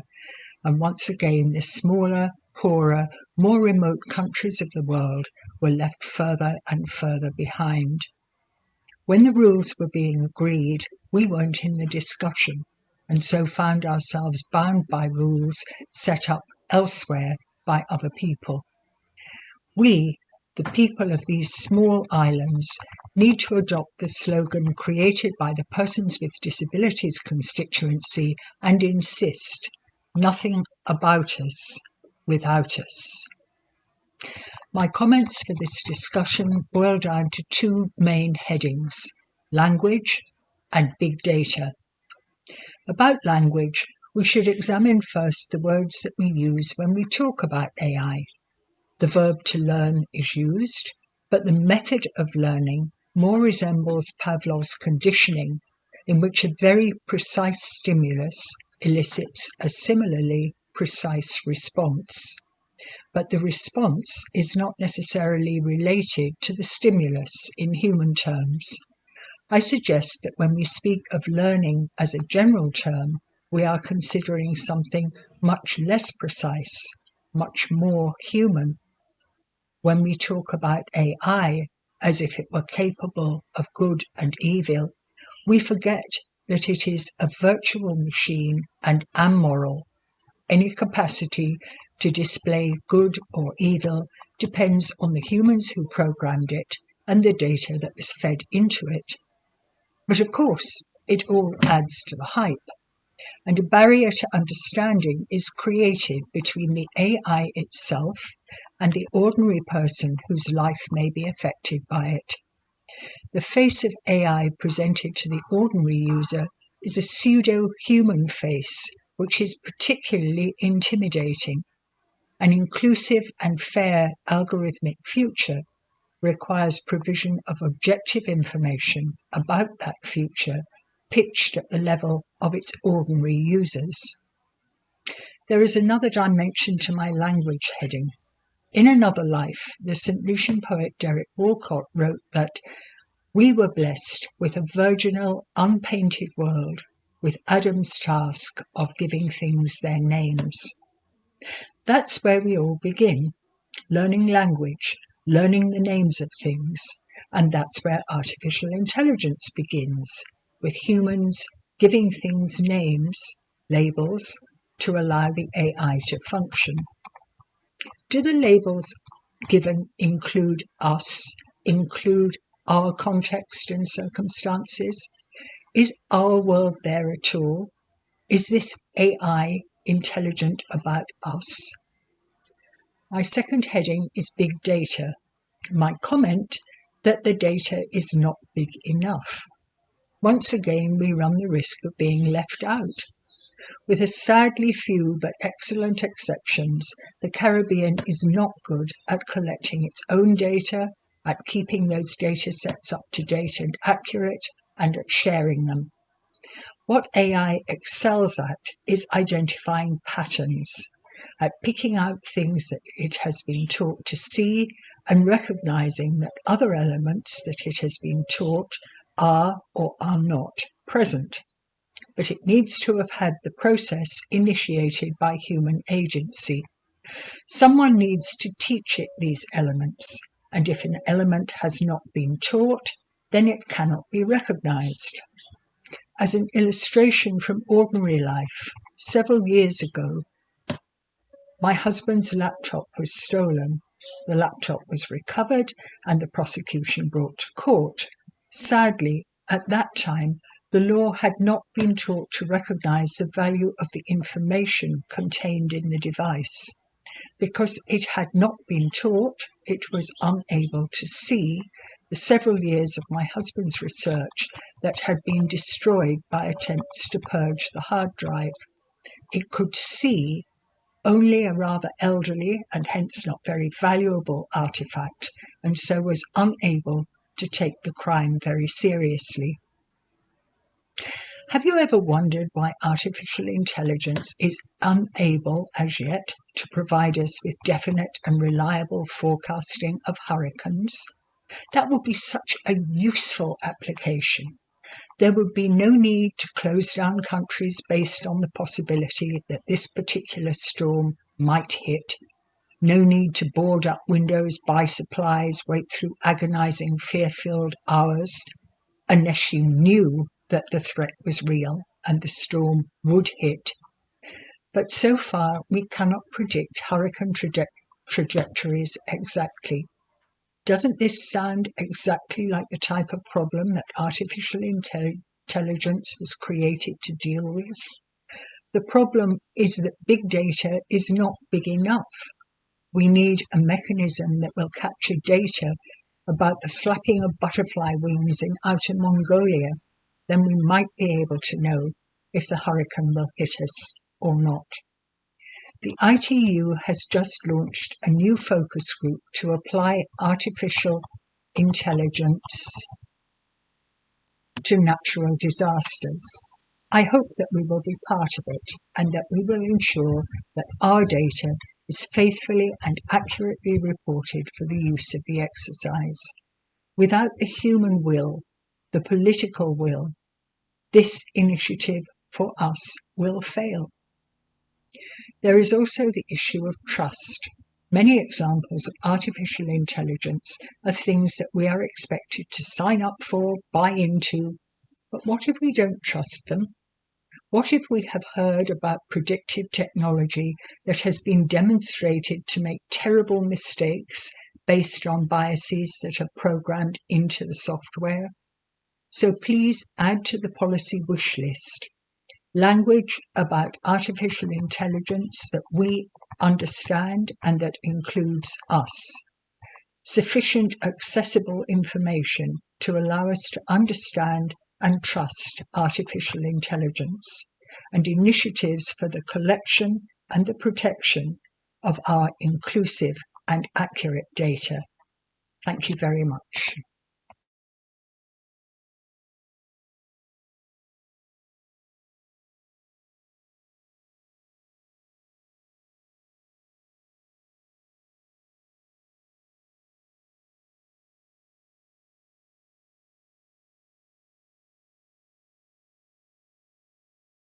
I'm Renee Cummings, a criminologist, AI ethicist, and data activist. So every day I wake up thinking about algorithms, data, the data infrastructure, and the data power structure, the power and privilege inherent in the data collection process, the classification, annotation, and interpretation of data, because algorithms are only as savvy as the quality of data used to design them, and algorithms are only as sophisticated as the minds that have conceptualized them. If data scientists and other developers of algorithms have a myopic worldview or a narrow cosmology where there is a lack of diversity or a fear of inclusion or no respect for equity, then the algorithms they design will mirror those deficiencies. They will create defective algorithms that could violate our civil rights and our human rights. Algorithms inherit prejudices. Algorithms often reflect biases that persist in society, pre-existing patterns of exclusion and inequality, often denying historically disadvantaged and vulnerable groups representation, visibility, full participation, and equal access to resources. One of the greatest fallacies of science is that science is neutral, that data, math, statistics, AI processes such as machine learning, deep learning, and supervised learning are objective. There's nothing raw about raw data. AI relies on large data sets rife with racial, economic, gender, disability biases, deeply ingrained cultural prejudices and structural hierarchies. So what's required are explanations, justifications, contextual information about the application of algorithms. Algorithms must always be transparent, accountable, explainable, auditable, accurate, responsible, fair. AI we can trust. We must find reasonable ways to regulate the use of algorithms and balance innovation and ethics. Ethics will not stifle innovation. Ethics must match the pace of innovation. Ethics must be integrated across the life cycle of AI. We must design ethical AI using interdisciplinary and multidisciplinary approaches and interventions to detect, mitigate, manage, and monitor AI risks. There is so much to be gained from the application of AI to just about everything we do. AI is probably the most powerful technology ever as it continues to transform our world. But we must create an environment of careful stewardship and of rigorous and robust ethical guardrails to ensure that we do no harm with AI. We must encourage informed public debate through extensive stakeholder engagement, utilizing collective intelligence and diverse intelligences, government, industry, academia, media, stakeholders in conversation together and working together to get AI right. We must challenge the stereotypes around AI, which are trapped in a haunting history of colonization, Eurocentrism, oppression. We must remove the veil of secrecy and openly discuss the long-term impacts of AI in society and how the benefits of AI will be distributed in the US, in criminal justice, policing, sentencing, corrections, healthcare, finance, real estate, education, hiring, advertising, marketing. The list goes on. We have experienced the hidden effects of algorithmic discrimination, algorithmic profiling, algorithms marginalizing and victimizing, algorithms replicating and reinforcing racial disparities, economic disparities, creating a digital form of systemic racism and discrimination. We've got to think about that because in criminal justice in particular, we have seen the dangers of AI, arraignment by algorithms, algorithms changing the way justice is administered, the outsourcing of criminal justice decision-making to algorithms and risk scores, which have been disproportionately unfair and racially biased against Black and Brown defendants, machine bias, algorithms codifying unconscious bias and systemic racism. In criminal justice, we have also seen how proxies for race, such as criminal history, financial history, education, employment, neighborhood characteristics, zip codes, slip into data classification. AI is presenting new challenges and new risks for vulnerable populations. We have witnessed how systemic racism operates in algorithms and how algorithms impact communities most marginalized politically, economically, and socially, high needs and underserved communities that are feeling the impact of algorithms. And these are the communities that need the greatest support. AI is widening the wealth gap, so we must be vigilant. And while there are many benefits to the deployment of algorithms in the criminal justice system, we must be cautious that we are not sacrificing equity for expediency. Fairness is often a central value in the creation of AI systems. So how do we create an algorithm for fairness? How do we code fairness? What's the computational calculation for fairness? So algorithms must be interrogated. Auditability is critical. Audits and impact assessments that continuously check for bias in algorithms. Badly designed algorithms can live forever, silently wreaking havoc. Algorithms can be very destructive.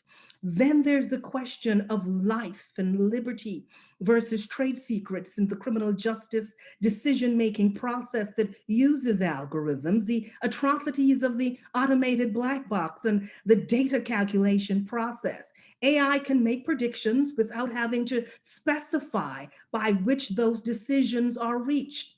How fair is that? Explainability is therefore a critical aspect of algorithmic fairness. If an algorithm says you are at risk or you are a risk to public safety, or you should receive a sentence that is deemed unjust, or you should be denied parole. How do you challenge the algorithm? Something you cannot see and something that is often protected as a trade secret and an intellectual property right. So the right to know versus proprietary rights and trade secrets, the jury is still out on that one, but we must ensure laws that apply to human decisions can be effectively applied to algorithmic decisions, and that political, proprietary, or business concerns do not take priority over civil rights and human rights. So do algorithms make things fairer? We've got to think about that. Or do they repeat past practices and patterns? Do algorithms automate the status quo? Algorithms must always be culturally relative, culturally sensitive, and culturally responsive. We must build a new kind of consciousness around data that requires eternal vigilance. We must create data narratives that embrace diversity, equity, and inclusion. We must embrace a multicultural worldview across the AI lifecycle, from design, development to deployment. So as we innovate, we must strive for inclusive technology with due diligence that pays particular attention to duty of care, never compromising due process. So as we continue to stretch the imagination of AI, we must advocate always for justice-oriented design, principles, and data rights, because data rights are human rights, and data rights will be the civil rights movement of our time. We must do the right thing in real time and create a diverse, inclusive, and equitable algorithmic future for all. I thank you so very much. Thank you.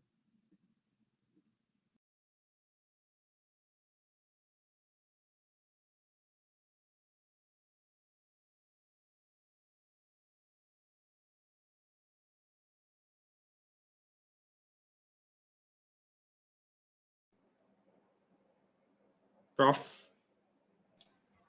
Yes, Cardell. Paula. Yes, Paula is on now.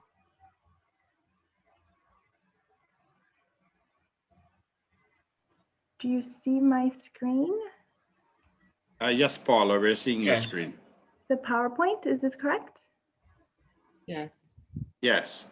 Thank you.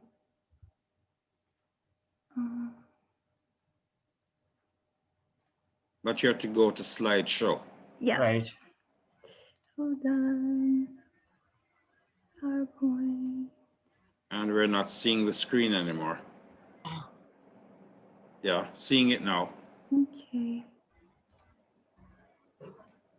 Let's go to slideshow. Yes, but it says I have the only hosts.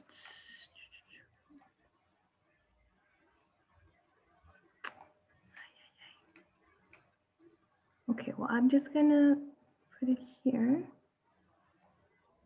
Or perhaps, Prof, we can take the other speaker. No, Paula is the last I'm the speaker. last speaker. Paula is the last speaker. Yes.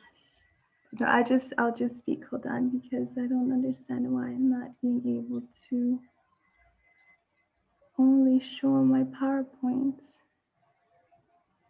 Just select slideshow at the top and go to start from the beginning. Share your screen again, Paula. Yes, I have my PowerPoint only templates. Yeah. Right, and just go to the top slideshow. Slideshow. Yeah, across from the banner. You have with file, design, form, transitions, insert. animations, then slideshow. Animations. At the very top. The second bar at the very top. Oh my God. No, okay, panic. Just don't worry, Paula. You have tapped up. You are at home. The next one is insert, draw, all the way over to slideshow.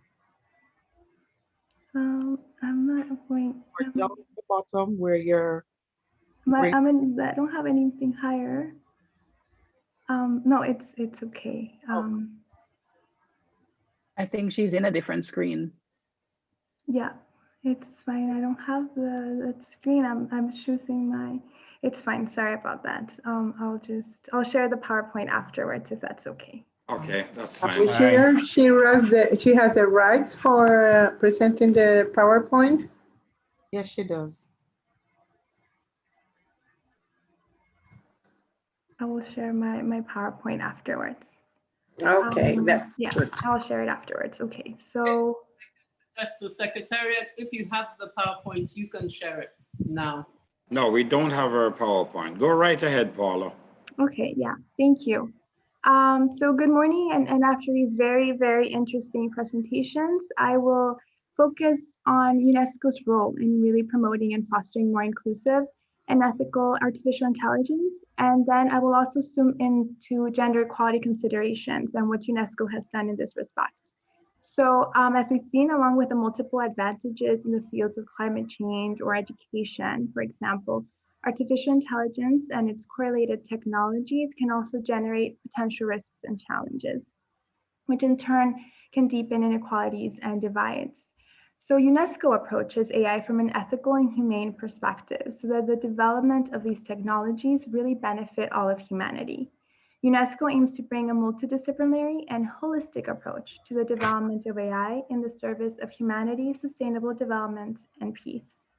So taking into consideration the ethical basis of artificial intelligence is fundamental so that these technologies not only protect, but also promote human rights and human dignity, as we've seen today or in this panel.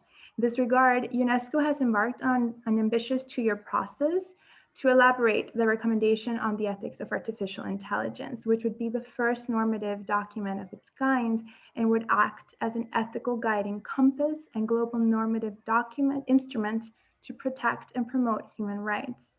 And this recommendation is aimed to help member states ensure that the research, design, the development, and the deployment of artificial intelligence systems consider the well-being of humanity, the environment, and sustainable development.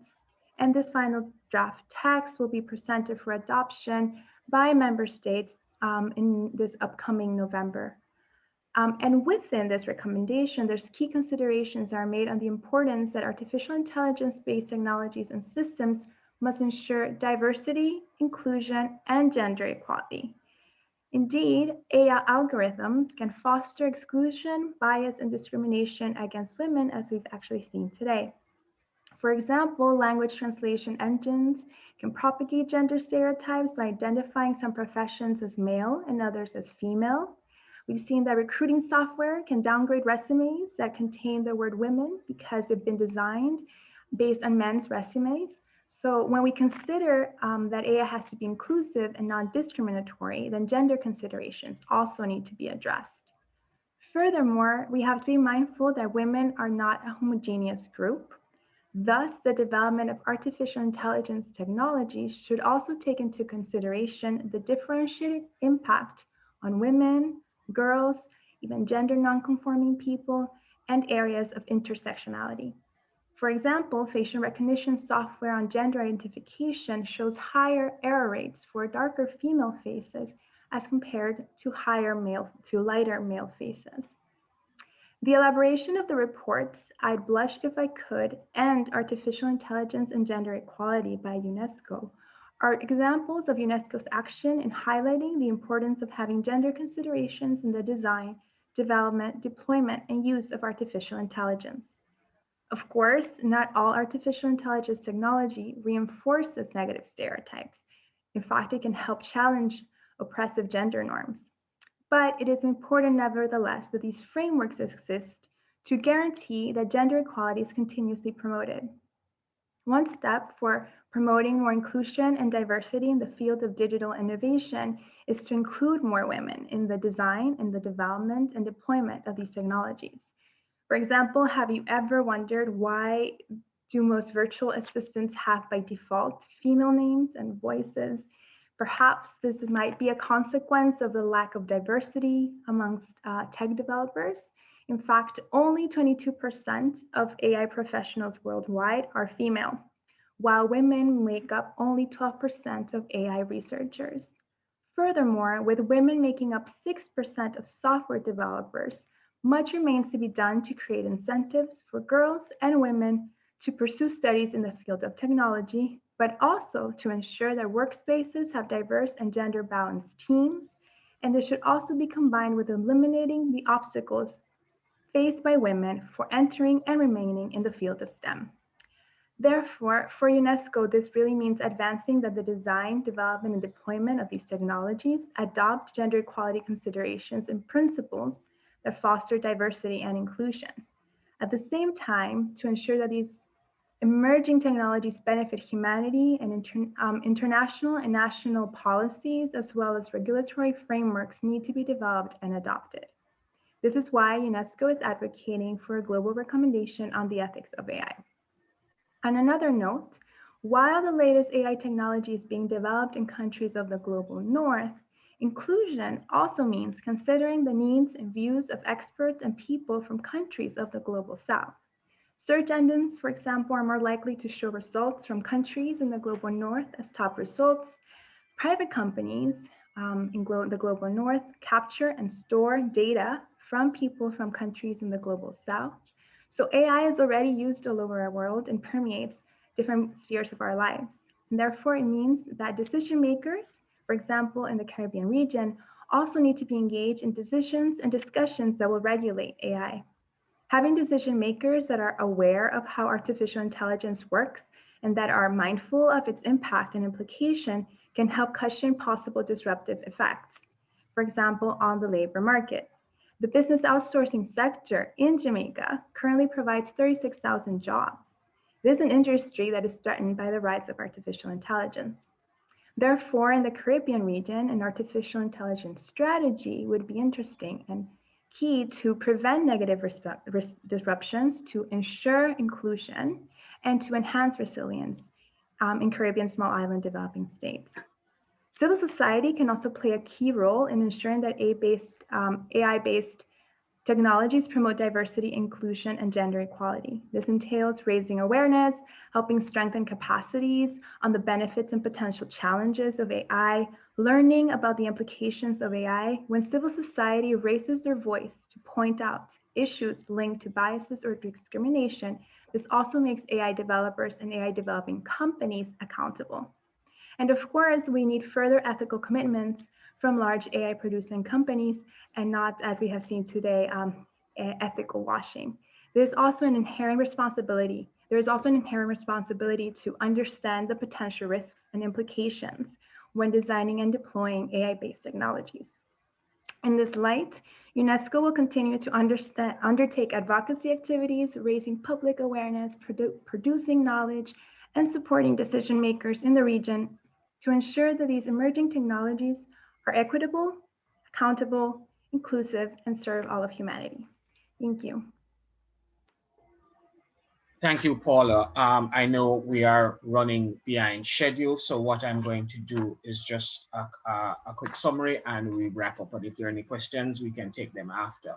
I just want to make one quick comment. We are seeing what is happening with the distribution of vaccine for COVID-19, and that is indicative of AI. If we are not involved in the policymaking, we will be left behind. I want to thank Danraj, who spoke about reinforcing gender biases with AI, Patrick Lafayette, who spoke about, among other things, inclusive designs to ensure that persons with disability are not left out, Renee, who spoke about the immoral nature of AI, Renee, who spoke about ethics and using interdisciplinary approach to ethics, and Paula, who spoke about UNESCO's role and gender equality. Ladies and gentlemen, thank you to the panel and thank you all for coming and listening. You must agree that this was a really entertaining and diverse presentation. Thank you all, my panelists.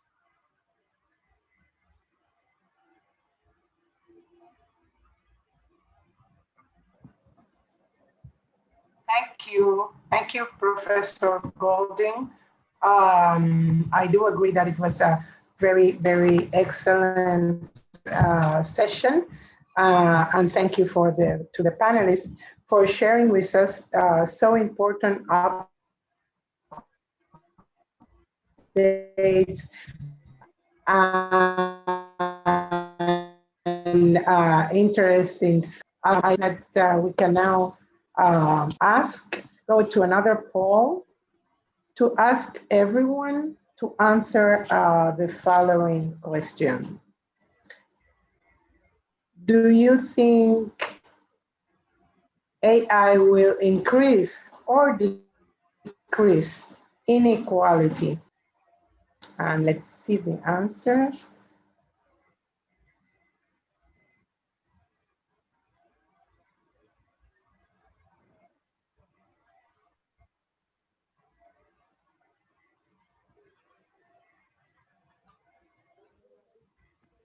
Okay, I'm seeing that most of the results indicate that they will increase inequality. And this will even strengthen our need of working for ensuring that this would be on the contrary. AI should be increasing them. Decreasing inequality, achieving inclusiveness, this is the work that still needs to be done. For that, we need to go really deep to ensure that AI systems benefit everyone in an inclusive manner, including those that are, of course, in the most need. And for these policies are really needed that can help us in achieving these results, instead of what is happening now, that we are seeing that we are in the risk of having less inclusiveness, and that we will be increasing inequality instead of really decreasing it. Yes, it's also a mixed view. I think clearly we still have some levels of uncertainty. And I agree with you entirely, Isabel. Efficiency must be the servant, but not the goal of this process. So we really have to ask whether we are solving real problems with technologies such as artificial intelligence. And one of the pressing problems is the divide we have, the poverty divide. We have heard people talk about the digital divide in its many dimensions. And it's not good to talk about technology and to put it in the context of efficiency and clothe it with terms such as development if we are really not being transformational and solving real problems. That's what I picked up from Deidre's presentation. That's what Renee was emphasizing. And it's interesting that Renee, in her comments, not just because of her training, but in framing the challenges with AI, touched on the justice system, which we can't touch on when we talk about artificial intelligence and how the operating systems of society are changing by technology and will be transformed by AI. We really have to do a deep dive into raising questions about the administration of justice. And that is what the next session is about: AI and modernization of the justice system. It takes the form of a veranda chat. We should have two esteemed members of the bench in this conversation. I know we have one judge who is on, Chief Justice Archie in Trinidad, I understood, was having some challenges, and we are working on that.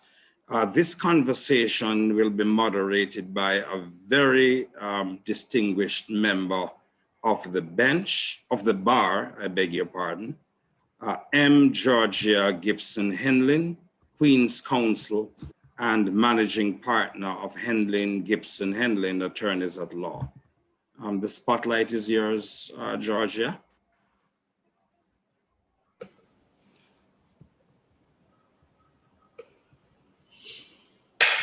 Ladies and gentlemen, colleagues, friends, welcome.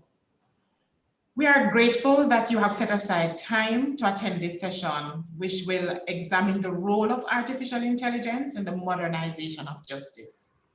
I am Georgia Gibson Henlin, Queen's Counsel, as you just heard Cordell say, with a specialization in commercial litigation and technology law.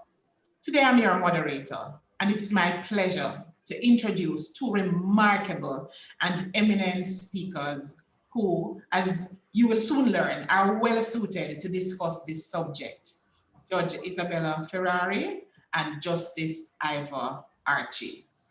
I hope that by the time I'm finished with my introductions, Justice Archie will be able to join us, but if unfortunately he's unable to do so, I can assure you that Judge Isabella Ferrari is well poised and to do so. He is a federal judge of the 2nd Regional Court, Rio de Janeiro, Brazil, since 2012. In 2016-2017, she was a Harvard Law visiting researcher and is currently a PhD candidate at the State University of Rio de Janeiro. She's also a member of the Information All-Working Group of UNESCO, an advisor to the Future Society, an initiative incubated at the Harvard Kennedy School of Government that studies the impact of technology on society. Justice Ivor Archie, he holds the distinction of being the youngest person to become Chief Justice of Trinidad and Tobago, having been appointed as the country's 8th Chief Justice at the age of 47 in 2008. In 2013, he was awarded the country's highest honor, the Order of the Republic of Trinidad and Tobago. With degrees in mechanical engineering and law, he has brought to the bench varied experience in the construction and oil and gas industries, as well as a broad litigation background. He graduated from the Hugh Wooding Law School in Trinidad in 1986, where he received the award for the most outstanding performance during the 2-year program and began his legal career in private practice with a reputable firm.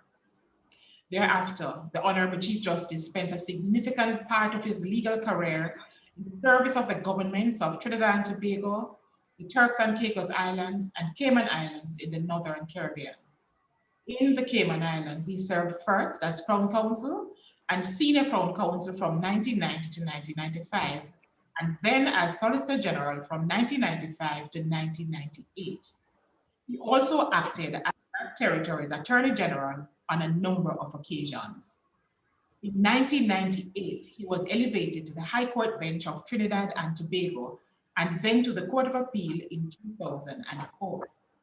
As Chief Justice, Justice Ivor Archie is also President of the Court of Appeal of Trinidad and Tobago and the Trinidad and Tobago Judicial Education Institute and Chairman of the Judicial and Legal Services Commission, the body responsible for the selection of persons to serve on the bench. He is also a fellow of the Commonwealth Judicial Education Institute, a fellow of the Chartered Institute of Arbitrators, and a certified arbitrator.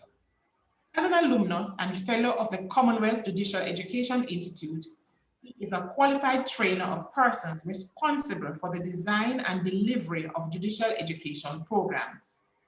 The Honorable Chief Justice has spearheaded many initiatives geared towards the improvement of the administration of justice in Trinidad and Tobago.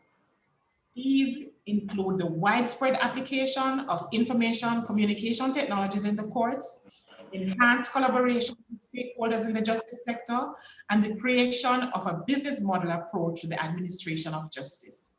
He is has also been the visionary behind the establishment of a stronger customer service trust in the judiciary, and more recently has been at the helm of a major exercise aimed at transforming the judiciary into a high-performing professional organization.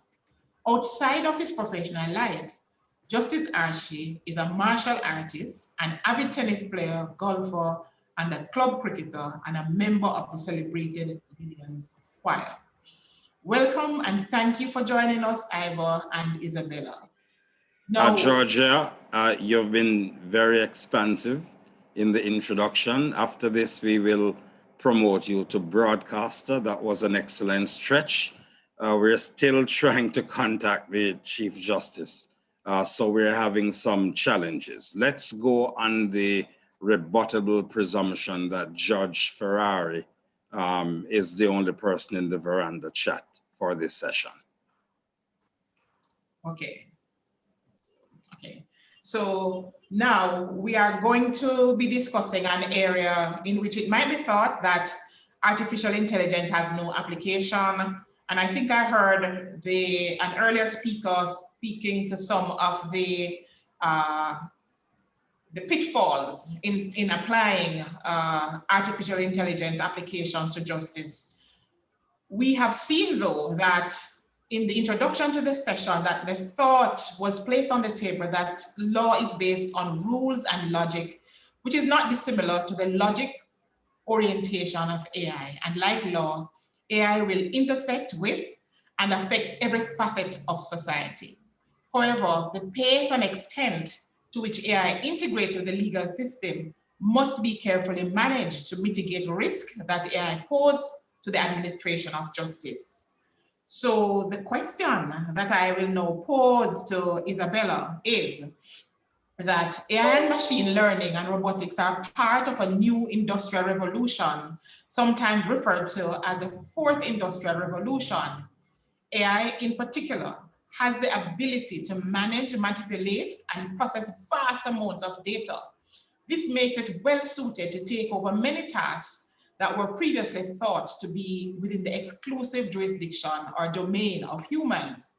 Is this statement applicable in the context of the administration of justice, and can AI support the administration of justice? Judge Isabella? Thank you so much, Ms. Henley, for the presentation and the questions. And let's talk about this topic that is one of the most important, in my view at least. So the answer is a huge yes. I believe that AI will redesign the way we decide the problems we have. And this is something that I'm already seeing happening in my country, Brazil. We're having a very rich scenario of AI in law in the last years. And this is something that we have decided that will be a strategy that we will adopt in Brazil to deal with the massive litigation we have. So there are several things that we can discuss on this issue, the great advantages that AI might bring to the judiciary and to the legal system in general, and also the dangers that AI poses,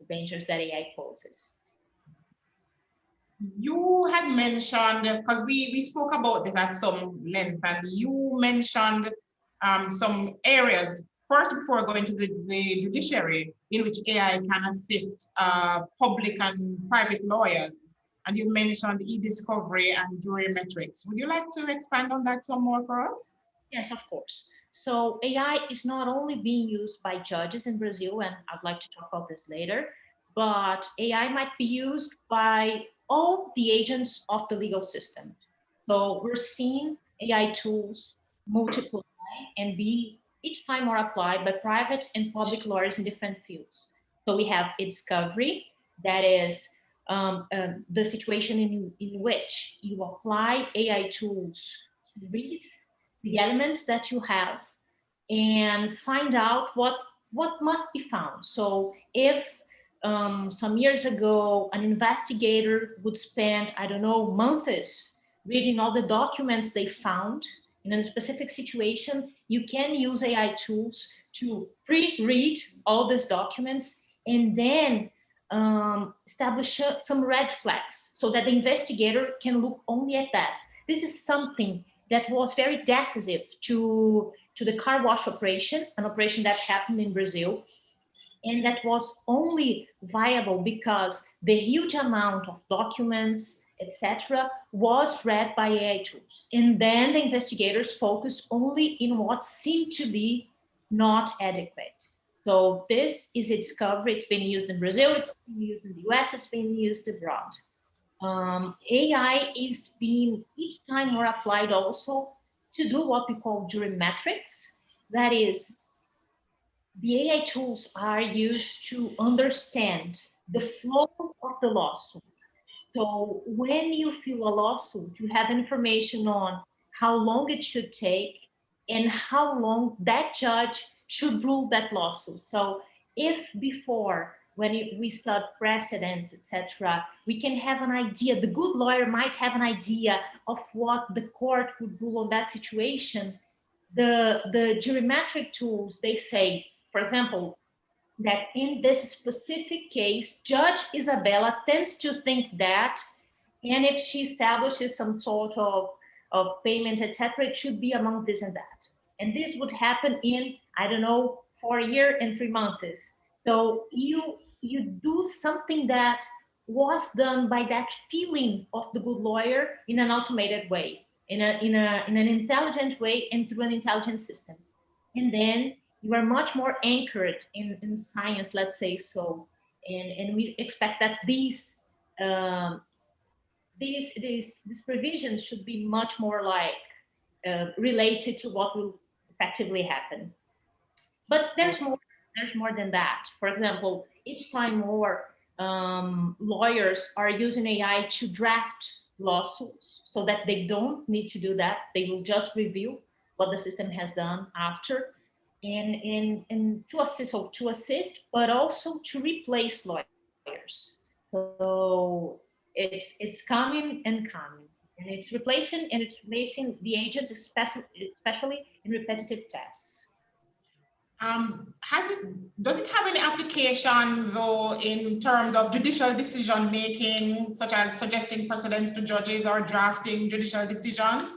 Because one of the issues that we have, well, certainly in Jamaica, that is contributing to the backlog is the ability to deliver decisions in a timely manner. Are there any ways in which AI could assist in this process? Definitely. So in Brazil, we are seeing each time more AI tools being used to suggest precedent to judges. And this is really important because we have a multiplicity of decisions in Brazil. And it's interesting to see that if you have an AI tool that will suggest precedents, it tends to make the decisions much more aligned than they were before, if there's no obligation to do so. But more than that, more than just suggesting, that is something that is already relevant, because if you have a suggestion, you tend to follow that. But more than that, we already have in Brazil AI tools that are drafting decisions to judges, especially in appeal courts. So this is a tendency that it's starting to happen, and I believe it will happen each time more. And if we go to the extreme, we must look at the future and imagine that at some point, and for some situations, AI must even replace judges.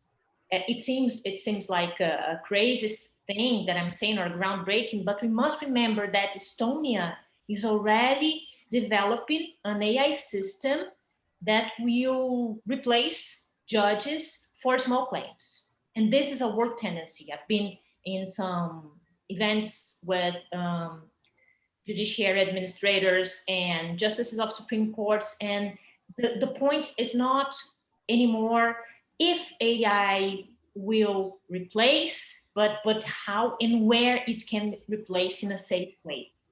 So I think things will change a lot in the next 2 or 3 years.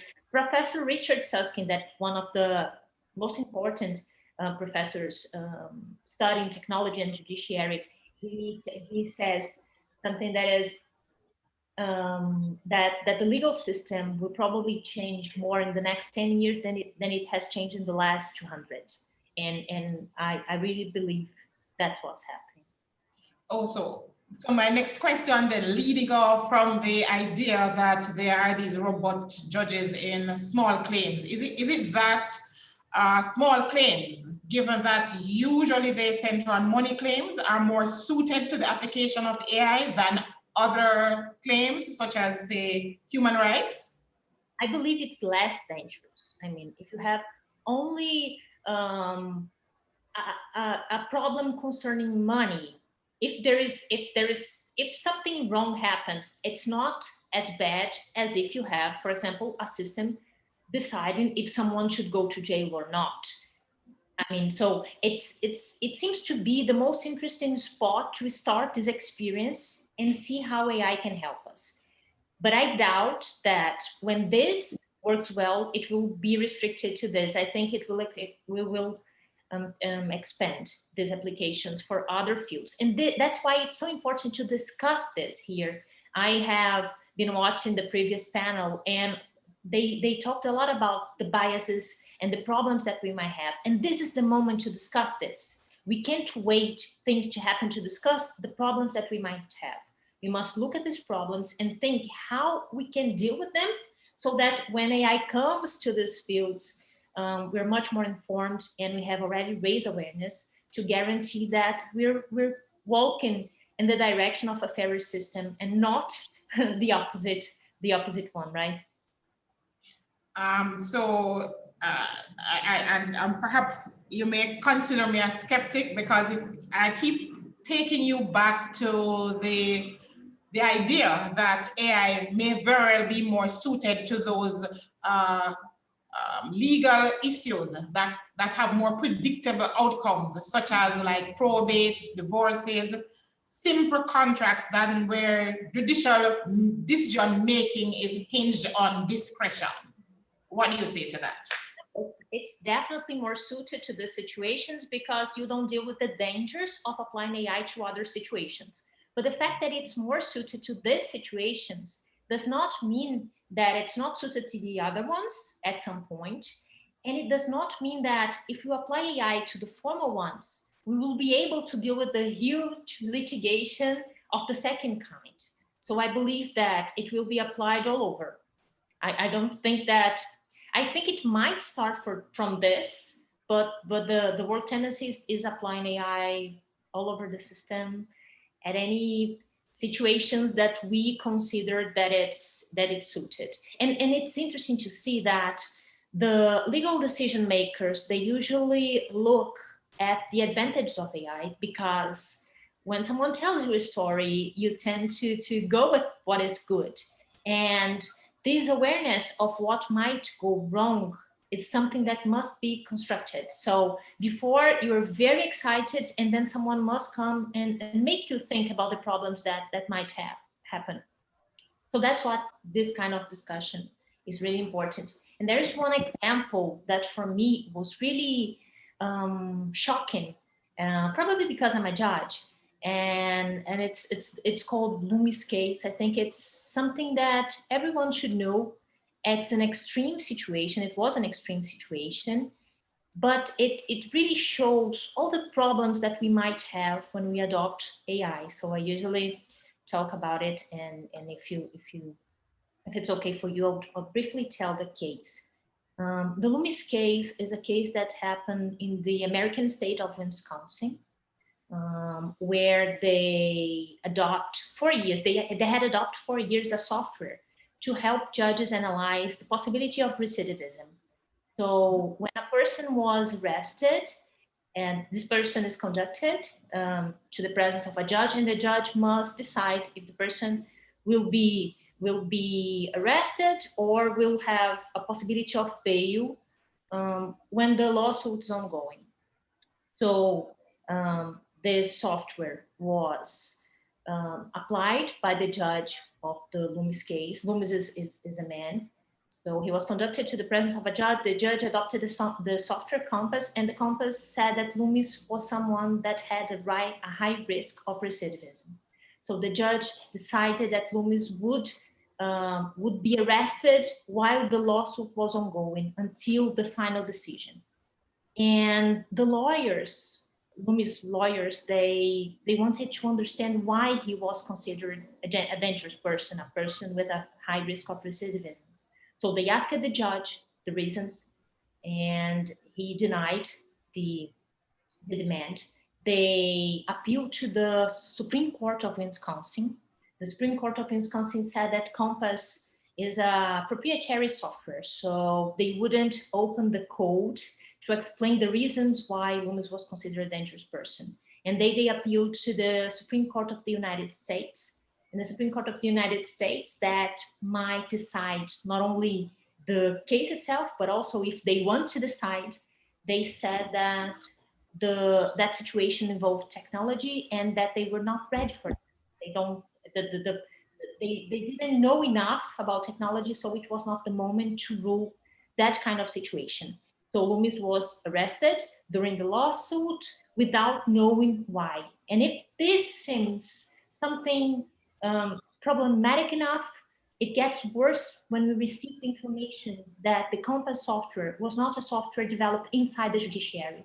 It was a private software that the judiciary had rented from the private sector. So not even the judges that adopted Compass knew exactly how it was working. And things get even worse when we receive the information that an NGO called ProPublica audited the software, and they found out that Compass was biased against Black people. So just by being Black, someone had 2 times more chances of being considered dangerous than a white person in the same situation. So the example of Compass show us the main dangers of AI. There are, first, the problem of opacity. When we have machine learning tools, we don't know exactly how they work. They work through a multiplicity of correlations. They work on data. They don't give you an information of the rule of decision, let's say so. So you don't properly understand what's happening. So if there is some sort of discrimination in this decision-making logic, it takes time to find out. And even if when we talk about AI, it seems something really scientific because algorithms have mathematical basis, we must remember that these algorithms are learning through data, and this data is produced in our biased society. So there is a high chance that the biased society produce a data that is also biased. And if this happens, we can get to what Cathy O'Neill has called weapons of math destruction, not mass, but math, like mathematical destruction. Because algorithms get this bias and they make it more applicable. So these are the main concerns when we're talking about AI tools and the judiciary AI tools and decisions on important like. So shifting gear a bit again to look at some of the benefits that it offers in the administration of justice. You spoke earlier about, say, e-discovery, but what about judicial precedents that lawyers tend to use? How does it work there to reduce costs or any other benefits? Yes, when we talk about the benefits of AI in the judiciary system, we can talk about many things. We can use AI to give information to the parties of a conflict, and even regarding if they have or not have, they do or do not have the right they think they have. And we can use AI to make the judiciary much cheaper, to provide more accessibility by people all over the country, and in a easiest way. We can use AI to help us get to more predictable outcomes. And if the AI tools are well designed, we can use AI to advance fairness. That is our main goal. So we can take the judiciary that is still something that is far from people and make it like something that is closer, something that is easier, something that is cheaper, something that is faster, and something that is better. If we develop, if we design algorithms that do not have the problems that we're talking about. I know that Chief Justice Archie is not here, but I don't know if you are equipped to answer this question, even though I know you are immersed in the area, so I will still take a try at it. Are you aware of any solutions that are being used or piloted in the Caribbean in relation to AI? I don't know about Caribbean solutions, but when we talked to Judge Archie previously, he was saying that at least in Trinidad and Tobago, they are thinking about how they can advance the scenario of AI using this kind of tools. What I can tell you is that this kind of concern with AI in the judiciary is a global concern. So I'm in a group of UNESCO, and UNESCO is developing an AI course for judges all over the world. It's going to be a massive open course for judges. And this comes from the idea that it is happening, and it's important that at some point, at least at some point, judges must understand the tools that they are applying. And they must understand also the concerns that this new technology might pose. And to develop this course, we made a survey with judges, and the ranked first concern that they had was with ethics.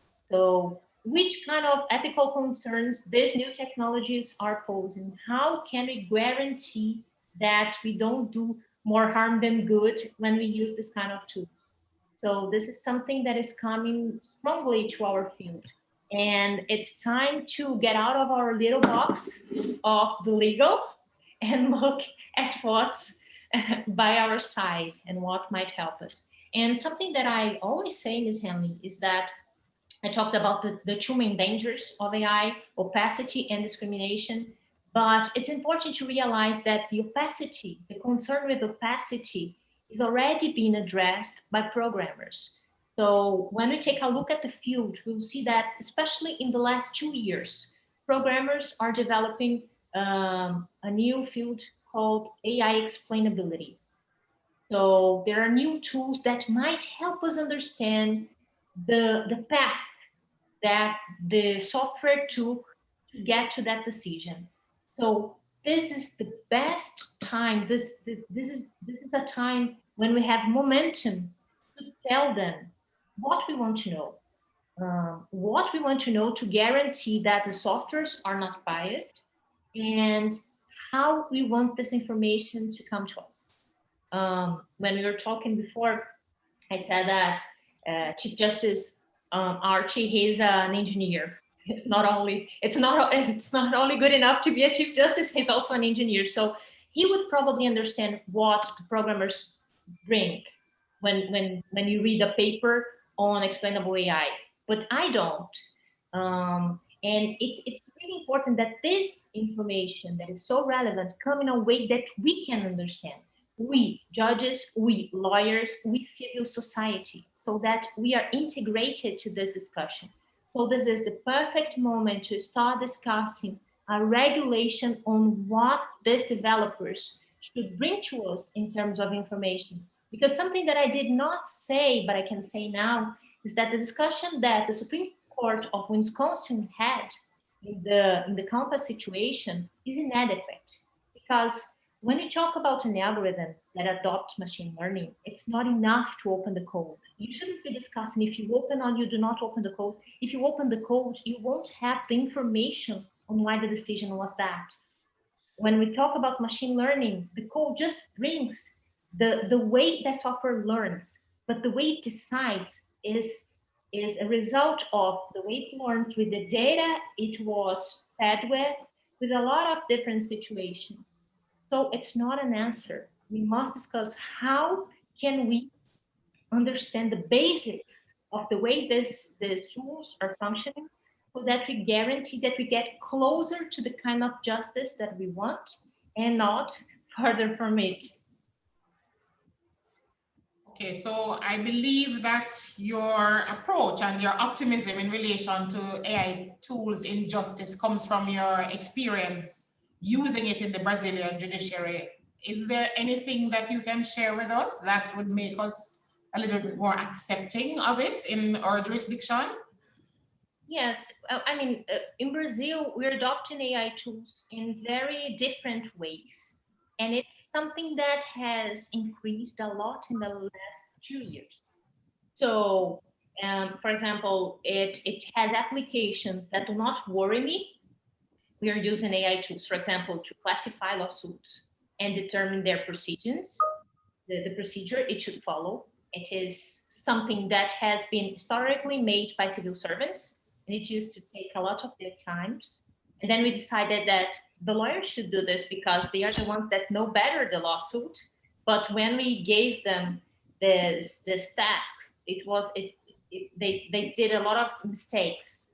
So instead of bringing back to the judiciary, we left an AI tool doing that, and it's very efficient. And we have AI tools assisting judges all over the lawsuit. So helping you find the precedents that should be adopted, drafting, now it's starting to be applied to the draft of decisions. So if I have a civil servant that assists me, probably my civil servant will be helped by an AI tool that will assist him. And when the situation is that, you can produce much more than you would if you had to write all the decisions from the beginning, right?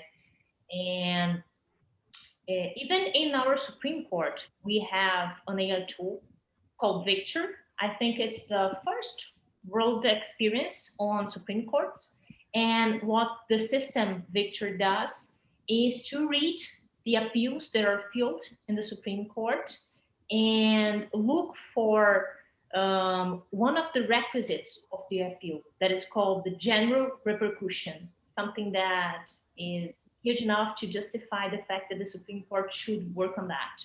So Victor is authorizing, I think it's the word, when the system reads all the lawsuit and it says if it has general repercussion, if it does not have general repercussion, or if it can't say if it does or if it doesn't. Victor was developed using the databases of the Supreme Court itself. But more than that, Victor also organizes the lawsuit. In Brazil, we have several different courts, and each one of them sent the electronic lawsuit in a different format. So when you are in the court, you need to open the lawsuit and find what you were looking for. So Victor already organizes that. So it does in 5 seconds what a civil servant would do in 42. And it leaves the lawsuit much more organized so that you can find what you're looking for later. So there are a lot of applications, and we're thinking about how we can move forward, even forward from the situation.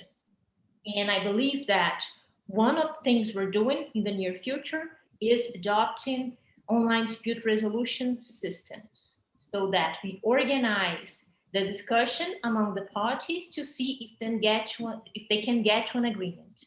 And to make it happen, the system will deliver information for these parties from a neutral basis, right? Because the problem of the lawsuits is that one lawyer says something and the other says the opposite, so it's difficult. But deliver information, educate people, give them information about how they can negotiate the lawsuit, give them information about how long their lawsuit should take, and give their information if they have chances of winning or losing. And if you have this amount of information, you tend to get to solutions in an easier way, in a faster way, because you fight the asymmetry of information. And then we expect to have more agreements, more ongoing agreements, and more solutions more situations in which the judge does not need to rule the lawsuit, but the parties will find the answer by themselves, and this would help a lot our system. And just to be clear, this online dispute resolution system that you are speaking to, it's totally online and AI managed, right? So there's no human actor, just the parties and that AI application. That's probably what we're doing. The judge will come in by the end of the system, but the beginning would be in an ODR system that is completely like machine managed.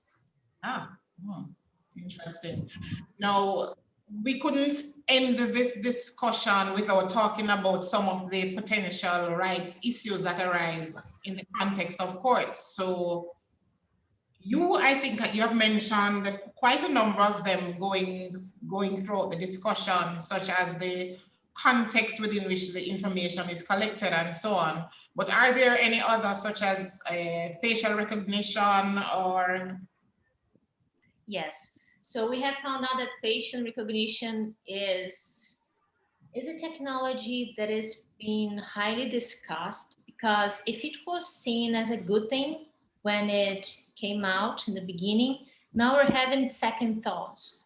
We have realized that databases is usually different among ethnic groups, and that having these tools may lead to concerns on biases, and it may lead to concerns on surveillance, depending on the profile of the country that is adopting this kind of tools.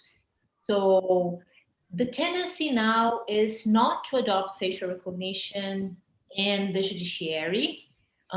This is something that has already appeared in the regulation that we edited in Brazil.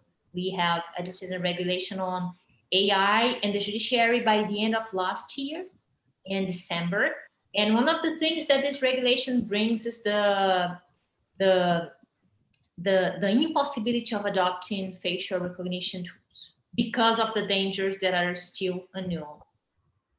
And this is the same for other invasive technologies. And I think, Ms. Henley, that the biggest point here is not if we're adopting or not AI in the judiciary, but what would be the fields in which we should adopt, and what would be the fields in which we shouldn't, because there are risks of huge problems. And I think that criminal law has already been seen as one of the fields that we should have concerns before adopting.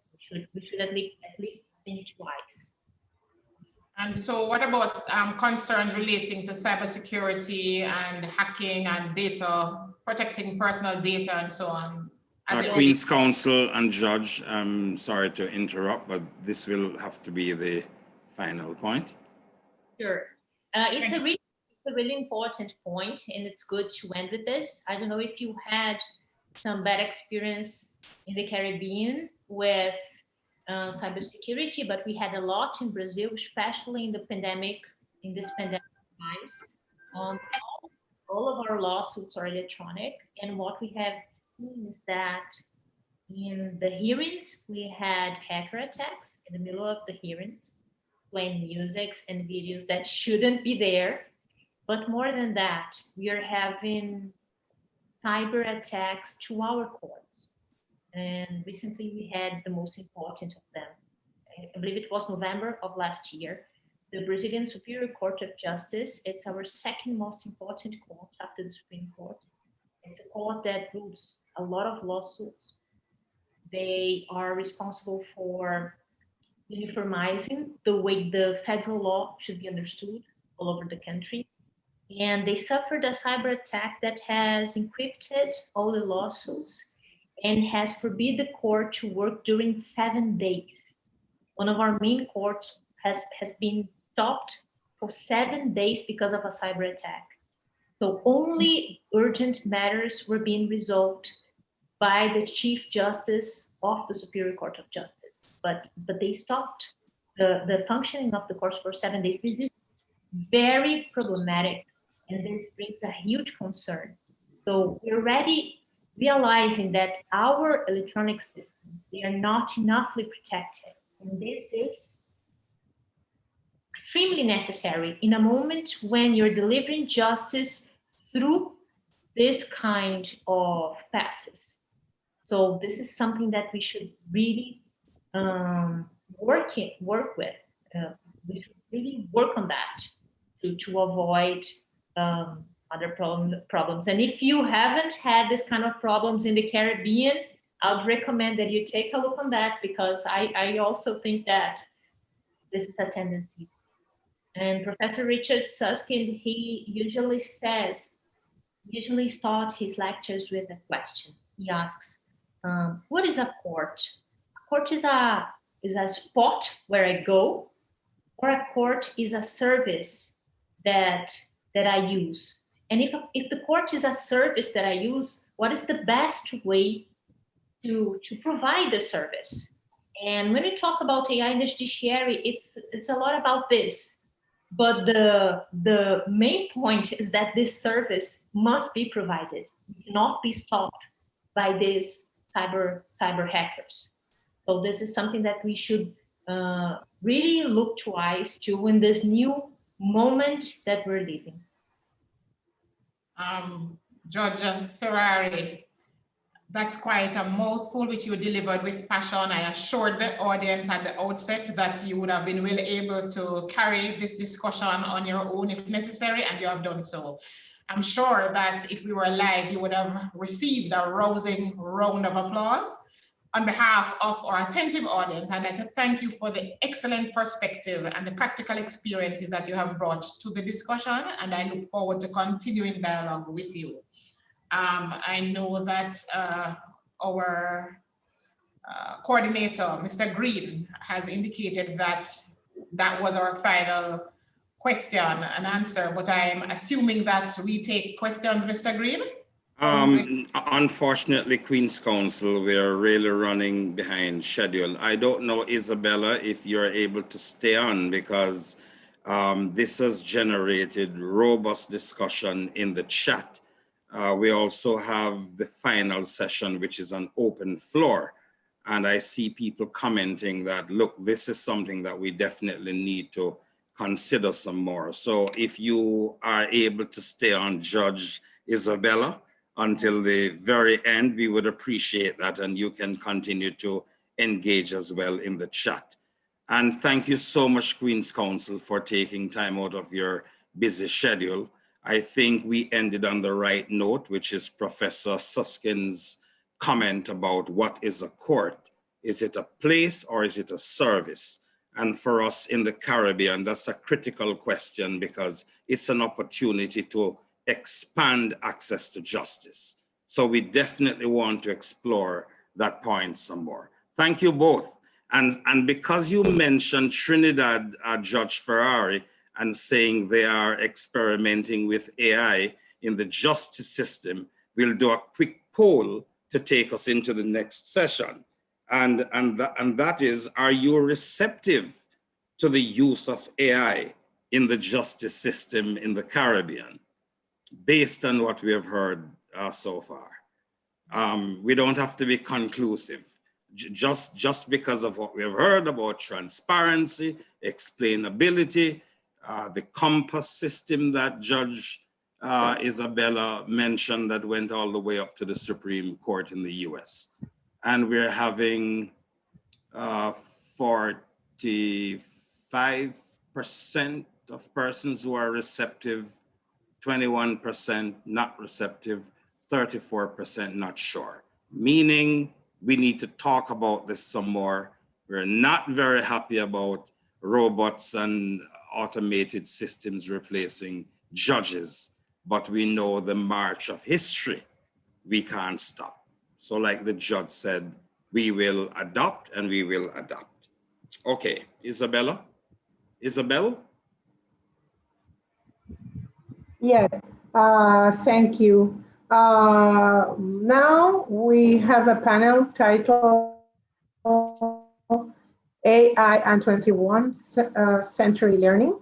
As a moderator for this session, AI entrepreneur, founder and CEO of V75 Inc., Eldon Marks from Guyana, will be facilitating an exciting discussion. Over to you, Elton. Thank you, Isabel. Good day, everyone. I trust that we have not yet had our fill of interesting presentations for one day. And in this final session, we focus on AI and how it can be used to improve learning outcomes, as well as important considerations for education reform and the development of new skills for the future.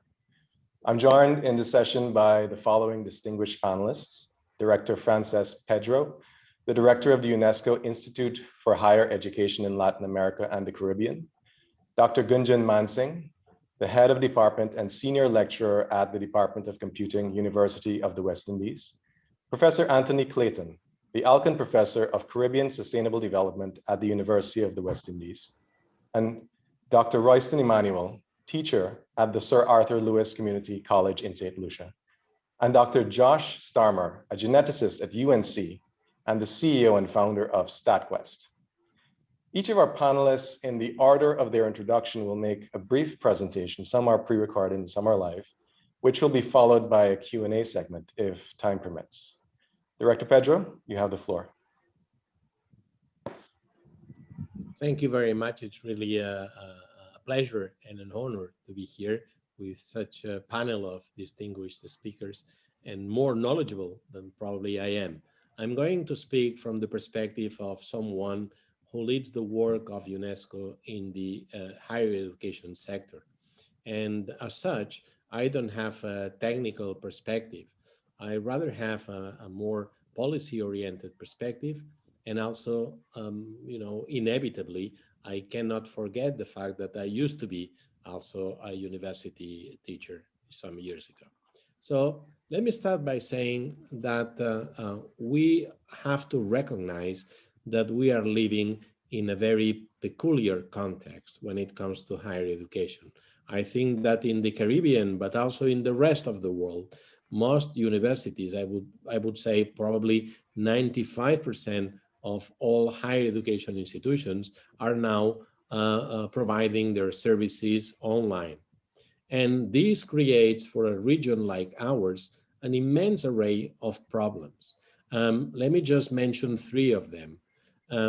First of all, we are already experiencing some learning loss, and that's extremely important. We at the Institute have already estimated that if we could simply reopen our universities, say next month, the learning loss would be equivalent to somewhere between 15 and 30% of what usually our students would have gained in terms of skills development in a normal, so to say, academic year. So that's really a massive loss. The second issue that we are going to face is certainly that even those who have been learning under normal circumstances will have experienced a loss of colleagues. And I mean by that, an enormous amount of dropouts. People, students, particularly female students that used to come to our universities and that won't return when we reopen. This affects clearly the most vulnerable students, and as I said, particularly female students. And finally, the third important issue that we are going to face, that we are already facing, is a loss of equity. And I think that we already recognize that only about 1 each 2 homes in Latin America has the appropriate equipment and quality of bandwidth to follow an event like this one. Only 1 in 2, okay? That means that many university students that have now been forced to return to their rural areas, to their family homes, now experience the lack of connectivity. Now, if this is the context, and I don't have more time to elaborate further on this, if this is the context, should we talk really about artificial intelligence? Well, from the perspective of UNESCO, yes, because artificial intelligence offers possibly some tools for us to struggle with learning losses and even equity losses. But to do that, we need to make sure that we first address one basic principle. And the basic principle is that in 21st century, higher education cannot exist without universities having platforms. And for that to be really an equitable perspective, we need to make sure that governments enforce the right to access to internet as one of the most fundamental human rights in the 21st century. I think I'm being very bold, but I think it is important, because when you realize in your country that many people can benefit certainly from high quality bandwidth, while others can hardly get access to 2G or 3G, then imagine when we get out of this crisis, we will be experiencing a massive break of the equity that we used to have back in February. So I think it is really important. Certainly, universities need to have a platform, and that's the prerequisite. But for that to be useful, we need to make sure that all students have the right to get connected. Okay? That's the first point. It's not about universities, it's more about governments and also the private sector. The second point is that even when you have the platform and you can start applying some algorithms and you can start playing with some basic artificial intelligence solutions that could help us, for instance, to predict when one particular student is tempted to, to disconnect or is tempted not to return back to the university, even when we do that, we need to make sure that our instructors, our teachers in the university do really understand what is the potential of artificial intelligence. It's not about competing with teachers. It is more about helping us to make wiser choices when deciding about the quality of the pedagogical solution that we are proposing to each individual student. Because that's the second paradox. In our universities, we are, I think the Caribbean doesn't escape to that, we are extremely used to use lecturing as the most important teaching method. Just recognizing that we have in front of us a group of students rather than individuals, with their own profiles who are most likely cooperating in learning. Okay, and I think that this is a fundamental principle that everyone who has studied a bit of psychology or educational psychology or instructional design recognizes that in order to promote the highest quality learning experience, we need to recognize that we have very specific needs and expectations in front of us. So I think that artificial intelligence also provides us with the opportunity of realizing that we have individuals that have different rhythms, that have different expectations, different needs, okay? But what's the problem? The problem is us. We as teachers, we as instructors have to really master, what are the possibilities and also the constraints that we can expect from those artificial intelligence-based or supported solutions. And that's where the fun comes, because actually I have to say, and that was, well before we started suffering from the pandemic, we don't have incentives at colleges and universities to work, to expand our knowledge of pedagogical skills and competencies. We are paid to teach, certainly, but we are rewarded by our research status. And I think that something has to change. We need to create not only a career path for academics that also considers teaching quality and, among other things, the use of technology, as a ladder to make progress. But we have also to build, an evidence base that demonstrates where artificial intelligence in teaching and learning can make a difference. And we are failing. I mean, I'm sorry to be so bold on this, but I mean, it's not the pressure of time, I guess. I mean, we are failing to do that. Let me just share with you one figure. And with that, I'm going to end my short presentation. Just one figure, we have been talking about the possibilities, the immense potential of artificial intelligence in higher education and in education in general for probably more than 5 decades. 5 decades, 50 years, okay? Do you know how many academic scientific articles have been published about assessing real uses of artificial intelligence in higher education over these 50 years? 147. 147, in 5 decades. I mean, it's not that you cannot find, a massive amount of essays or articles about artificial intelligence in its potential. I'm talking about serious empirical work about the benefits and the constraints of using artificial intelligence. 147, okay? That's really a failure in the way in we academics, members of the academia, use scientific knowledge to improve our own teaching and learning practices. And with that, thank you very much once again. I mean, I'm really convinced at UNESCO, we are really convinced of the immense possibilities of artificial intelligence, but for us, higher education is still a very humanistic endeavor. Thank you very much. Hello, everyone. I am Gunjan Mansingh from the Department of Computing at the University of West Indies. Today, in keeping with the theme of the session, I'm going to present on the landscape of AI in education. So what is AI? John McCarthy coined the term in 1956 and defined it as the science and engineering of making intelligent machines. Hence, AI is no new kid on the block. In fact, it would be nearing retirement age, but it seems to be creating waves every day, so much so that in the last few years, we have been talking about how AI has impacted the 21st century. In the last decade, the computers have become extremely good at diagnosing diseases, translating languages, outplay humans at complicated strategy games just like chess and Go, suggest useful replies to your email. It looks like computers are doing amazing things that makes it look like magic is happening. AI represents that magical frontier.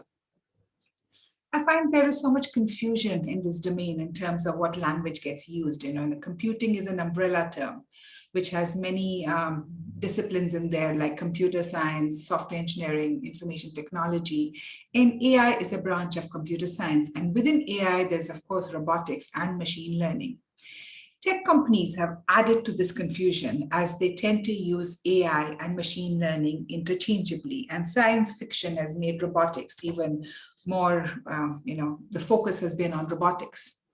So what does it mean to use AI in education? And as a teacher, I'm very much interested in what does it really mean? So if I'm a teacher and I'm giving a learning task to a student to recognize an image, what is a cat? What is a dog? What are the shapes? What are the colors? So I can use various AI tasks for doing that. I can even assist students with reading. I can give them feedback when they're doing a maths problem. As a teacher, dreaded tasks of marking, I can even automate that. So the question we should now be asking, how can AI improve teaching and learning? What are the AI systems in education? So, you can track student behavior by collecting data on like their attendance and assignment submission. There are AI algorithms which are based on novel interfaces which are collecting data like your speech, your facial expressions, your gestures, eye tracking, and we can use all these kinds of data to determine if a learner is happy, bored, or frustrated. You can have virtual agents, intelligent virtual agents, which can mediate online student interaction, like a coach or a tutor is helping you to write a letter or to do a maths problem.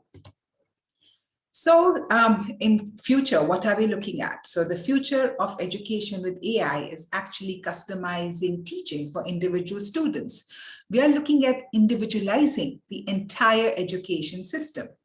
And with the use of AI, we will learn to identify the current knowledge state of the student and the learner, and what do we do to actually improve it? Is it just something that is about future, or is it happening now? There are current systems, for example, Squirrel, which is an AI system. It is actually the first AI-powered adaptive education provider in China. So as more and AI is taking over in the 21st century, we need to really ask ourselves, do we have the workforce? Or do we need to reskill large parts of our current workforce on creating this digital and a learning society? If I was to just take all the jobs and all the tasks that people do, which fall under the spectrum of repetitive to creative, let's see from repetitive to routine to optimizing to complex to creative. Let's see what is really happening in this realm. We can see that some of these tasks, even repetitive tasks like self-driving cars, reading of x-rays, pathology reports, all these can be done by machines. So AI is taking over quite a few of them. And some of the tasks, which we could say fall under complex and creative, were seen as relatively safe. But a few years ago, even those were in danger because there was a painting which was created by AI. Hence, it was initially felt that AI can optimize but not create, but even that is being questioned because the boundaries of AI are being stretched and stretched. So, we have spoken about how AI can help in education, but what about AI's education? What are we educating? What are the top? What about AI do we need to teach? And anyone who has seen technology education in schools would have realized that it is rather dated, and we really do need to change our primary and secondary school curriculum. But I would just like to point out that before students understand AI, they really need to understand some of the building blocks, which is like the programming concepts. And we need to really introduce programming languages like Scratch at a primary level or an early secondary level. And at secondary level, we also need to focus on algorithmic thinking, which is really refining the problem-solving skills of learners and students. Now, let us just talk about what is happening at tertiary level in AI, because AI, that's where AI took birth and has remained in the tertiary institutions. So AI at UV, we of course, teach courses like that. It is very much course of a computer science major. So we teach courses in undergrad. We also have postgrad level courses in our MSc Computer Science, which focus on knowledge discovery and building intelligent systems. We have even created an applied data science program. You may not have a first degree in technology, but you can do this degree in which you can either do an MSc or a postgrad diploma and become a data scientist. We don't just use AI in what work we do, but we also are creating and creating and building algorithms to do these tasks. So we are using big data for all, and we are using natural language processing. We are using natural text. We are also using regular structured data. We are using images. We are using voice in creating various AI applications, and in be it supervised learning, unsupervised learning, or reinforcement learning. So the pitfalls of AI, and I would ask this question, that are planes getting more complex or simple? And if you all would remember recently, some of the crashes that shown that the limitations were actually due to AI. And hence we have to be mindful as self-driving cars are becoming more and more, coming into mainstream, we really have to ask this question. How do we respond to these issues? Which are software problems. Is it the next solution? Is AI the next solution, or is it also the next great hurdle? And how we handle this question really becomes important, because we really cannot put back the genie in bottle. And some of the pitfalls which you may have heard about is that AI can only show, the algorithms can only extract what is in the data. If the data has any kind of biases, those are obviously in the algorithms that are then generated and the models that are generated based on that data. And hence you would say that AI programs exhibit racial and gender biases. So we have to be mindful about that as we are putting AI in more and more use in our day-to-day applications. And I want to just leave you with this thought. Can something be artificial and intelligent? So thank you for listening to me.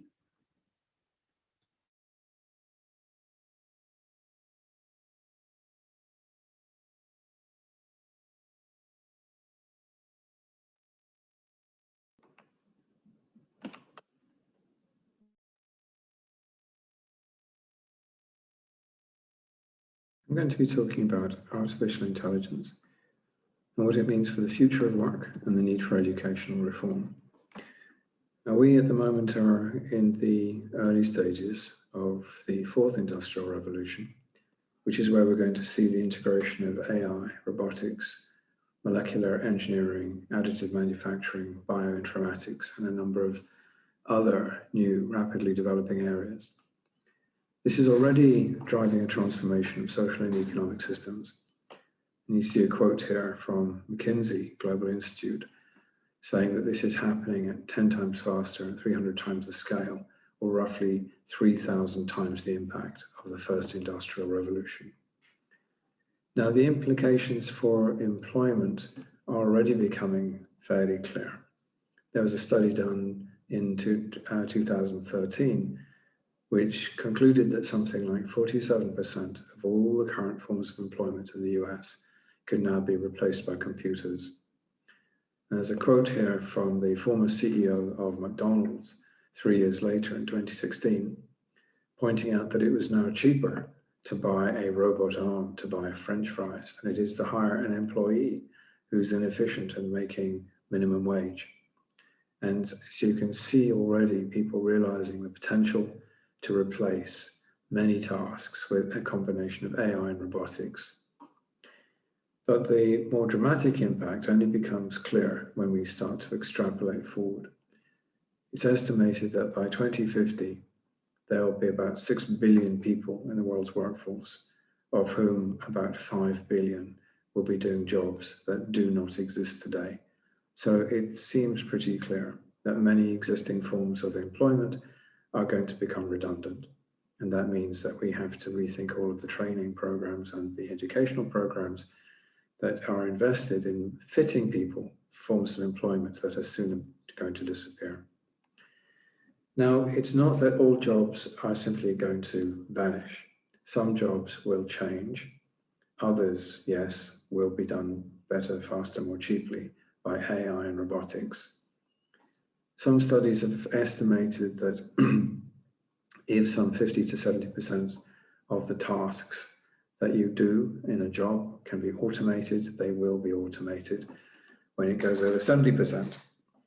So in a relatively, in an economy like that of the UK, where it's predominantly service sector activity, perhaps 25% of jobs will evolve and 10% will be replaced. What is more troubling is that many of the jobs in what are currently today's low-income countries are jobs of the kind that can be replaced. And one estimate suggests that maybe even 90% of the 400 million jobs in low-income countries could be done now by AI and robotics. That obviously has troubling implications for the society in those countries. We're also looking at a transformation of the world's industrial base. There are many industries like, for example, fossil fuels, conventional manufacturing, conventional forms of transport, extensive agriculture, most current forms of government and public service, office jobs, administrative jobs, intermediary services, a lot of medical services, and parts of secondary and tertiary education are not going to be with us by 2050.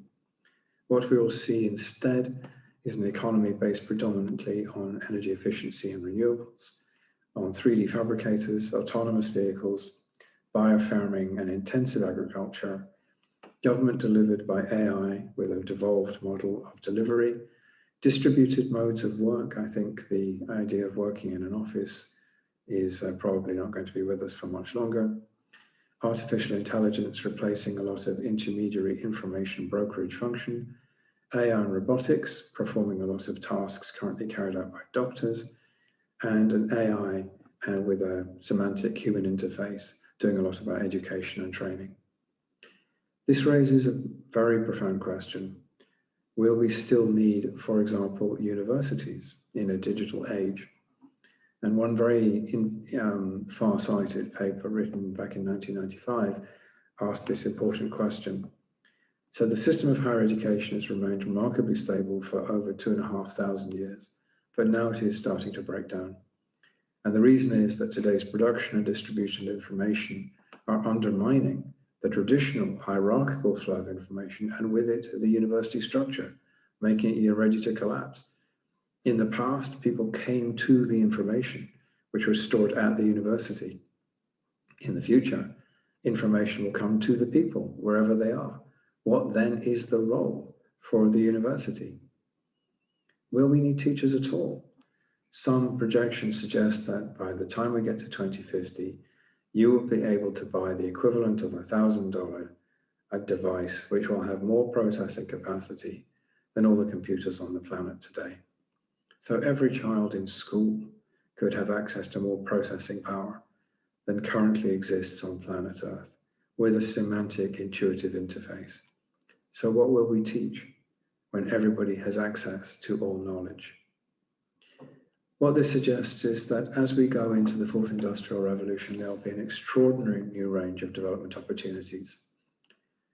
Estimates from Bank of America suggest that by only 4 or 5 years away now, we could be looking at annual savings of $9 trillion from the replacement of employees by AI systems, with a further cost reduction of $8 trillion from efficiency gains in manufacturing and healthcare, another $2 trillion in efficiency gains from the deployment of self-driving cars and drones. So the economic incentives are very powerful.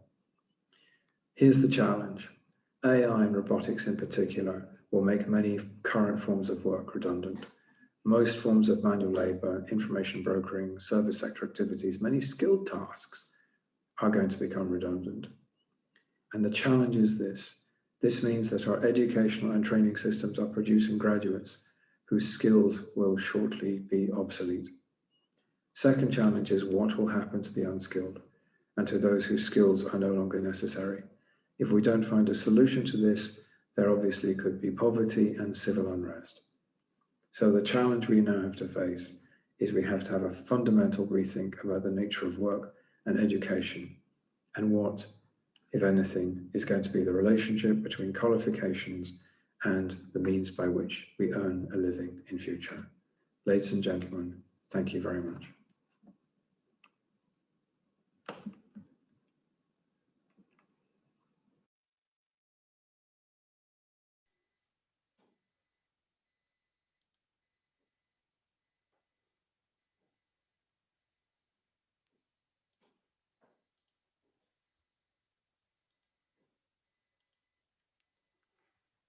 Okay, good afternoon, one and all. I've been on for the past few hours, and I am quite impressed with the Royston, you're very low on my end. Let me just increase my volume. Eldon, are you hearing clearly? Okay, can you hear me clearly now?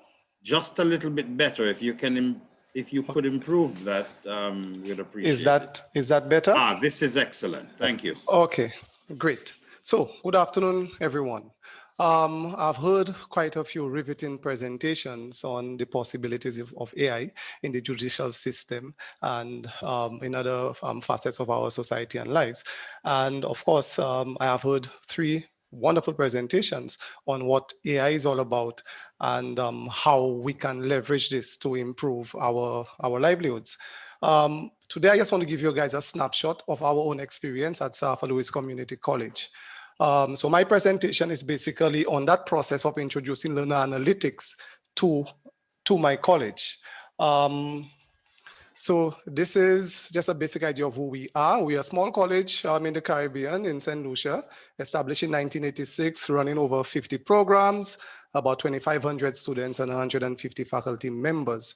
I presently serve as the head of a new unit, a unit that was created 2 years ago, the e-learning academy, whose goal is to facilitate that integration of technology in our instructional processes. Okay, so let me begin by just talking about the rationale for learning analytics. For us, the rationale was that learning analytics, that access to data and data that informs decision-making empowers users. So we looked at it on the part of our learners who can now make decisions about their competencies, their learning paths, even the times and environments in which they learn and their course loads. We looked at it from our teachers' perspective, where these can help them make better decisions because now they understand course engagement. And I always tell people, you stand in a classroom with 30, 40 students, and there's a lot you don't know. But if you go onto a platform and you realize, or you take a snapshot of browsing habits, what resources were accessed, the times of access, the locations for access, you get a better picture of how your learners are engaging. And of course, for administrators, it would mean that they can make better decisions about course offerings. What courses are not bringing in any revenue? What courses are taking away from faculty time and therefore are strain on workload? Okay. So let me just give you a snapshot of where we were before 2020. That was as late as February 2020. This is who we were. Students sitting down in a classroom, teachers using the chalkboard. And when we use the technology, this is for our teaching of digital media, okay? Then this happened. We all know what that is. And then we were forced to make this transition. And in making that transition, we leveraged two important tools, Sonis Genziba as an EMIS, and of course, Moodle, an excellent open source learning management system. Okay, what did this, so where did this take us? Okay, so this is how we worked, we made decisions pre-e-learning. So learners made decisions based on course grades and teacher feedback, which would come maybe at the end of the semester or sometime in the middle of the semester. So usually when they got that feedback was given, it was sometimes too late to change direction or to do anything that would influence or improve the learning experience. Okay, the learners themselves were always responsible for sometimes connecting disparate sources of data about their engagement and their performance. So the data did not come in a timely way. The data were different artifacts that they had to make sense of themselves. For teachers, a lot of the decisions was based on anecdotal evidence, what I feel, what I know, what I believe, what I hear, okay? It was based on students' summative scores. And the fact that we're using the word summative suggests that it comes at a point in time where we really cannot make a difference. We can't do follow-up and change anything. They were based on attendance records. And if they were taken, and that was, of course, if they were taken consistently. And they were based on course evaluations, which came a few months after it was done, which meant there's nothing much that could have been done to change the present. And of course, for administrators, I have a question mark here because we're still mulling over how data was used to make administrative decisions. And this is not in any way to paint a negative picture of what we were doing, but the fact that this is a snapshot of what happens in a lot of educational institutions in the Caribbean. So just a summary of what data was for us. It was disaggregated, came from too many different sources, not connected, static, came from single points of view. It did not focus on change, on driving change, on growth or responding. And it did not present a picture of the whole and how its parts were connected. So units were doing things, programs were doing different things, courses were being offered in different programs, the same courses, but there was no integration. Different content was being taught, different assessments, and so there was no way of actually connecting everything. Then, with the transition to e-learning, we were forced to look into the possibility of learning analytics, okay? And so we had the task, my unit had the task of finding different plugins that would help us make sense of data and that would help us generate data that would drive change. So I'm looking at this from a very practical perspective. So because Moodle was open source, we were able to really and truly do some serious exploration and testing. And so we got different plugins like the course dedication, the reports and analytics plugins, the feedback plugins, the SCORM reports, completion progress, grader reports, and the questionnaire. And all of these we were able to run through one plugin, which is the configurable reports. So we can pull data from all of those different plugins within our configurable reports. So what happened? Data for the past year is connected. So we know now that the traditional historical divisions between data from the different institutional units began, they were being eliminated slowly. So now we can see and ask the question, why are so two different programs offering the same course, yet the students are doing fundamentally different things. And yet we may have 5 students doing this course in this program, and a lecturer is assigned to those 5 students, and yet we have, in the other program, we have 40 students who are assigned to one lecturer. So the data began to open our eyes. Of course, the data became dynamic because as students enrolled, of course, the data changed and the reporting more or less illuminated those things. And therefore, the data became a change agent, a catalyst for us to move, because now we can develop predictive models and we can be more objective, and we can verify whatever we used to make our decisions, because it's no longer about anecdotal records and how I feel and what I hear. Okay? And this leads me to the point that what it actually did, despite popular belief, it actually helped us humanize pedagogy. And I use the analogy that, I have been teaching for 30 years, and I stand in a classroom with 50 students, and I may know 10 of them, and I may know 5 of them well. Okay, I'm not talking about personal relationships. Knowing for me is understanding what drives them, what motivates them. Okay, how are they performing? At that point in time, at that moment, I may know 10 of them. But as soon as we started to use the technology, things began happening. One, students began to take responsibility for the learning experience because it's now personalized. They go on the platform, they see what they registered in, what they're supposed to be doing. They ask questions, they send emails, and they make demands. Okay, and the beauty of that is that that snapshot of the learning experience is something that they could always go back to check, where am I going, and am I getting there? So those questions were answered instead of a student, coming to the campus, searching for a lecturer and saying, I need to understand my progress. At least the student is able to go onto the platform and actually see what is happening. And of course, things change for the teachers. Now they could monitor not just their students' progress, but their own progress, their own course progress. Because the completion data tells them how the students are faring, and therefore it's also a reflection on what they're doing. So now attendance was quite easy because the course logs tell us who accessed and when. But more importantly, we were able to get data on participation and engagement. It's not just whether the student accessed, but how did they display their presence, and what resources did they interact with, and how. And the fascinating thing that happened is that the lecturers were able to get information or data on students at risk. And of course, the first time that email went out, people were worried. People were emailing us saying, okay, I've been trying. I know I need to get the students on board and those type of things. So they responded, okay? But importantly for us, that process of humanizing pedagogy meant that we got a clear snapshot of the learner, okay? We got insights into students' behavior in the course and towards the course. And this is because of what learning analytics could have provided us. Okay, responsive information, reliable information, valid information. Okay, so all that being said, where are we now? So it's a year into the process. What we have established is that access to the data, that exists, and we're constantly working to improve it. But we are in a period of transition, which means that, and this is advice to all institutions like ours, small colleges, trying to make that transition.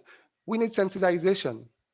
And sensitization doesn't really refer to letting people know what's available, but helping people understand how they can use it and how it can improve their own pedagogy, their own experiences, and the experiences of their learners. Obviously, we need training. They need the technical know-how, how to access the data, how to interpret it, okay? But at an institutional level, we also need the integration of processes. Because if we can connect the data with the processes taking place in different units, it actually is more powerful. And of course, we need positive attitudes, because we did get a lot of negativity, especially when the emails about students at risk were sent out. So what I want to do quickly is just show you just 3 of the things that we were able to set up. So in this snapshot, we were able to use SQL or SQL, whatever you want to call it, to more or less generate reports that are that were more or less responsive as data is added as the reports change.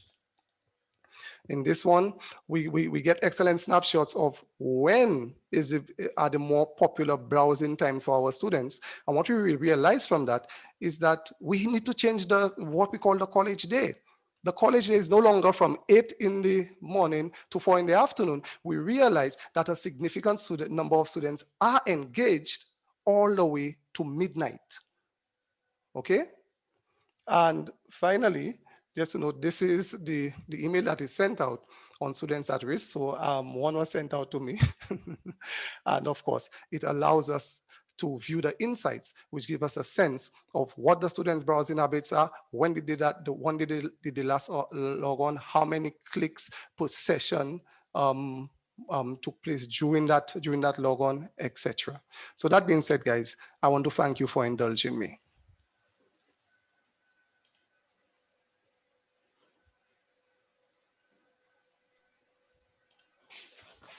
Teaching statistics to the whole world. Yeah, let's get right to it. StatQuest. Hello, I'm Josh Starmer, and welcome to Teaching Machine Learning StatQuest style. Note, this presentation does not assume you have ever heard about StatQuest before, so if it's new to you, don't sweat it. StatQuest is my YouTube channel. Every day, over 30,000 people all over the world, from Albania to Jamaica to Zimbabwe, watch StatQuest to learn statistics, bip, bip, machine learning, bip, bip, and other data science subjects, bip. More importantly, people say StatQuest helped them win data science competitions, pass exams, graduate, and get jobs. So far, no one has told me that StatQuest helped them get married, but maybe one day it'll happen. Anyway, I would like to share my tips on how to teach machine learning to audiences anywhere in the world. Rule number 1. Always start with data. For example, when I want to teach someone about a neural network, I start out with a super simple data set that shows whether or not different drug dosages are effective against a virus. The low and high dosages were not effective, but the medium dosages were effective. Then I show that fitting a straight line to the data isn't very good, because no matter how we rotate the straight line, it can only be close to 2 of the 3 clusters of points. So, by starting with a simple data set, we can introduce a problem. In this case, the problem is that a straight line does a terrible job fitting to this data. So what we really need is to fit a squiggle to the data. And the main idea behind neural networks is that no matter how fancy they look or sound, all they do is try to fit a squiggle to your data. And that leads us to rule number 2, focus on the main ideas. This is a lesson I learned from my father. He always told me to focus on the main ideas. In the previous example, we started with a simple data set and a simple problem, the fact that a straight line made a terrible fit for the data. And that simple problem drove us straight to the main ideas behind neural networks. Neural networks fit squiggly lines to data. Now let's look at another example of how and why we should focus on the main idea. Imagine we wanted to teach someone how to drive a car. Should we start by teaching them about fuel injection? Or should we start by describing the master cylinder? And what about the head gasket? Even though fuel injection, master cylinders, and head gaskets are critical parts of cars, they are not the main idea. In other words, we don't need to know about these parts in order to drive. In fact, Even though I would bet that most of the people watching this seminar know how to drive, I'd be surprised if they knew about these parts. If I wanted to teach someone how to drive, I would focus on the main ideas. I would start by teaching them about the brake pedal so that they can stop the car. Stopping the car is the most important thing to teach first, so we can avoid hurting other people. Then I would teach about the steering wheel so they can turn the car. The steering wheel is the second most important thing because we can use it to avoid hurting people. Lastly, I would teach them about the gas pedal so they can move the car. The brake and gas pedals and the steering wheel are the main ideas of driving because you need all three to drive. But you don't need anything else. Knowing about the brake and gas pedals and the steering wheel may not make someone a great driver, but at least they know enough to practice and can easily learn more. Now we're ready for rule number 3. Have empathy for the audience. Statistics and machine learning can look very abstract, technical, and cryptic. For example, this is the equation for optimizing a neural network. Unless you're already an expert in neural networks, you probably don't know that this equation boils down to simple multiplication. Likewise, this is the equation for a Gaussian distribution. And unless you're already an expert in statistics, you probably don't know that this equation boils down to this curve. So, the first thing to do when having empathy on the audience is to know that the reason they want to learn is because they are not experts. So start with this curve before introducing the fancy math and notation. Likewise, everyone has different experiences, backgrounds, and perspectives, and it is important to keep this in mind when explaining anything. For example, if I'm going to teach someone how to drive, and they know how to ride a bike, then I'll explain how to drive in terms of how to ride a bike. The handlebar is the steering wheel, and the pedals are the gas, etc. In contrast, if they knew how to ride a horse, then I'd explain how to drive in terms of how to ride a horse. Giddy up. And if someone had piloted a boat before, then I would explain how to drive in terms of how to pilot a boat. Anchors away! Lastly, when you don't know your audience, try your best to explain in a way that anyone could relate to. And try to anticipate questions from people that have different experiences. In summary, when teaching statistics and machine learning, 1. Always start with data. 2. Focus on the main ideas. And 3. Have empathy for the audience. Hooray! We've made it to the end of this exciting seminar. If you have any questions, let me know. Otherwise, quest on.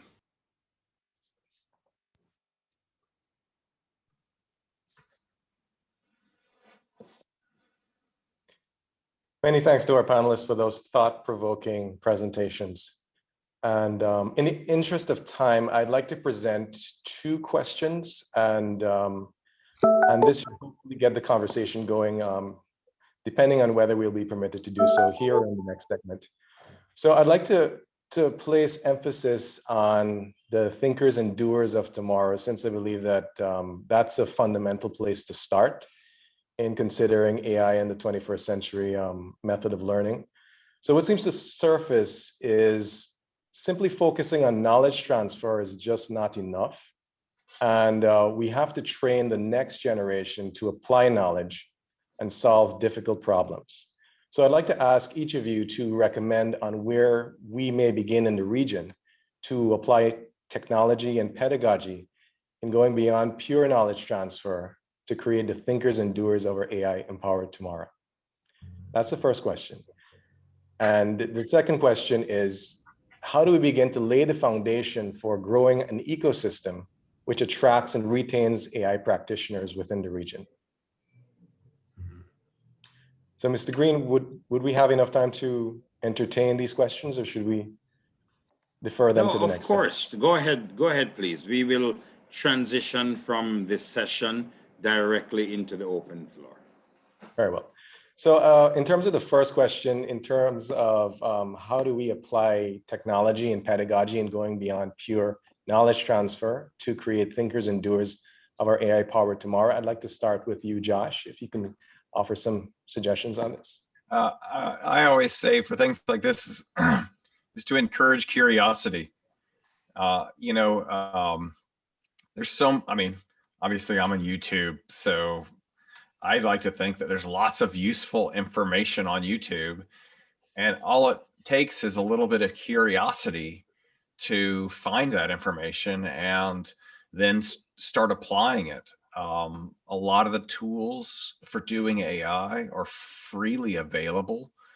A lot of the stuff for data science, you can download it, and or even better yet, take advantage of cloud computing. You don't need to have a huge high performance computer network locally. For very, very cheap, you can have access to the fastest computers in the entire world and do whatever you want. And so I say encourage curiosity, because that's what's going to get people to want to play around with these systems and take advantage of these resources. Excellent. Royston?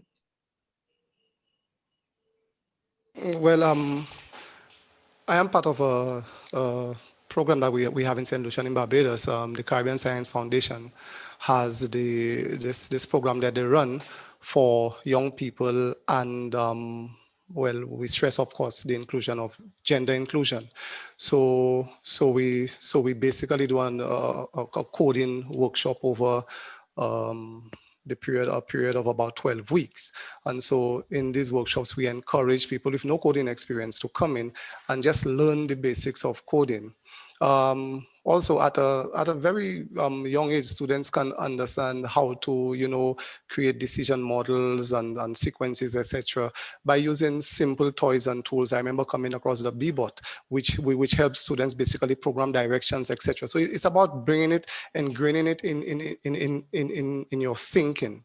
The other thing I just want to add is that, quite importantly, I am a fervent supporter of design thinking, the user experience, and I think if you integrate that, people will be able to humanize, AI a little more and understand that these are human beings, these are people who need to react to it, and so if we can help encourage that as well, I think that should work. Excellent, thank you. Anthony?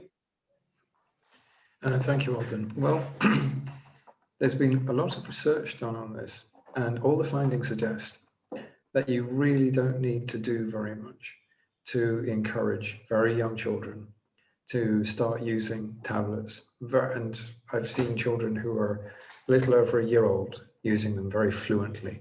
There's research going back 40 years. Somebody took a little, a little computer and put it in a nursery school, and you could move things around, and you could actually control little robots that moved around on the floor.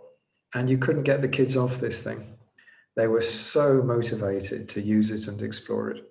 What we need to work on is just making the interface more intuitive. And you don't actually need to do very much else other than give children, young children, the opportunity.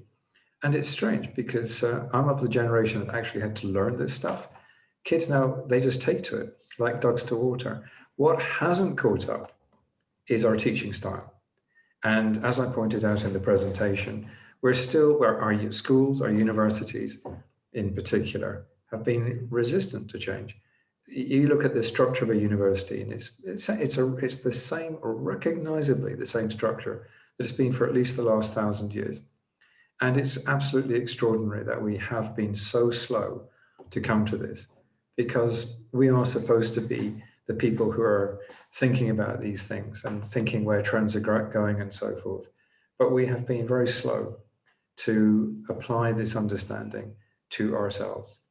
So I think it's more about changing the institutions. changing the structure, changing the approach. Some universities are further ahead than others. I know of one university that probably something like 20, 30 years ago abandoned the traditional lecture format. And now what they have is all the material is available online. You go through it at your own pace. The quality is far better than you could deliver in a classroom because you can have all of the links to other resources and videos and so forth. When they get together, it's to have seminars to discuss the material. And that's, of course, a very important part of not just memorizing information, which is really less and less relevant now. It's about building something that we still haven't yet a good substitute for, which is developing a deep understanding of information. So that is where I think universities need to go. It's going to be less and less about the kind of rote learning that we still have to do quite a lot of. And it's going to be much more about teaching people how to access information, how to utilize it, how to see patterns in data, and how to elicit patterns and how to develop deep understanding. I don't think we have to do very much to reprogram people. It's more about reprogramming our institutions and our approach to take better advantage of this. And that way, universities will, I think, still be relevant by 2050, but not in their current form. Absolutely. Gunjan? Thank you, Eldon. First, I would like to say I've seen Joshua's videos before. It was nice to connect the voice to the face. I used to always find that voice very interesting. Well, that just tells you that, we really want to have content which is relevant. And I think both Royston and Joshua spoke about the spark of creativity. And any one of us who's ever written a program will agree that when you get something working, there is like a eureka wow moment. It's like, hey, I did this.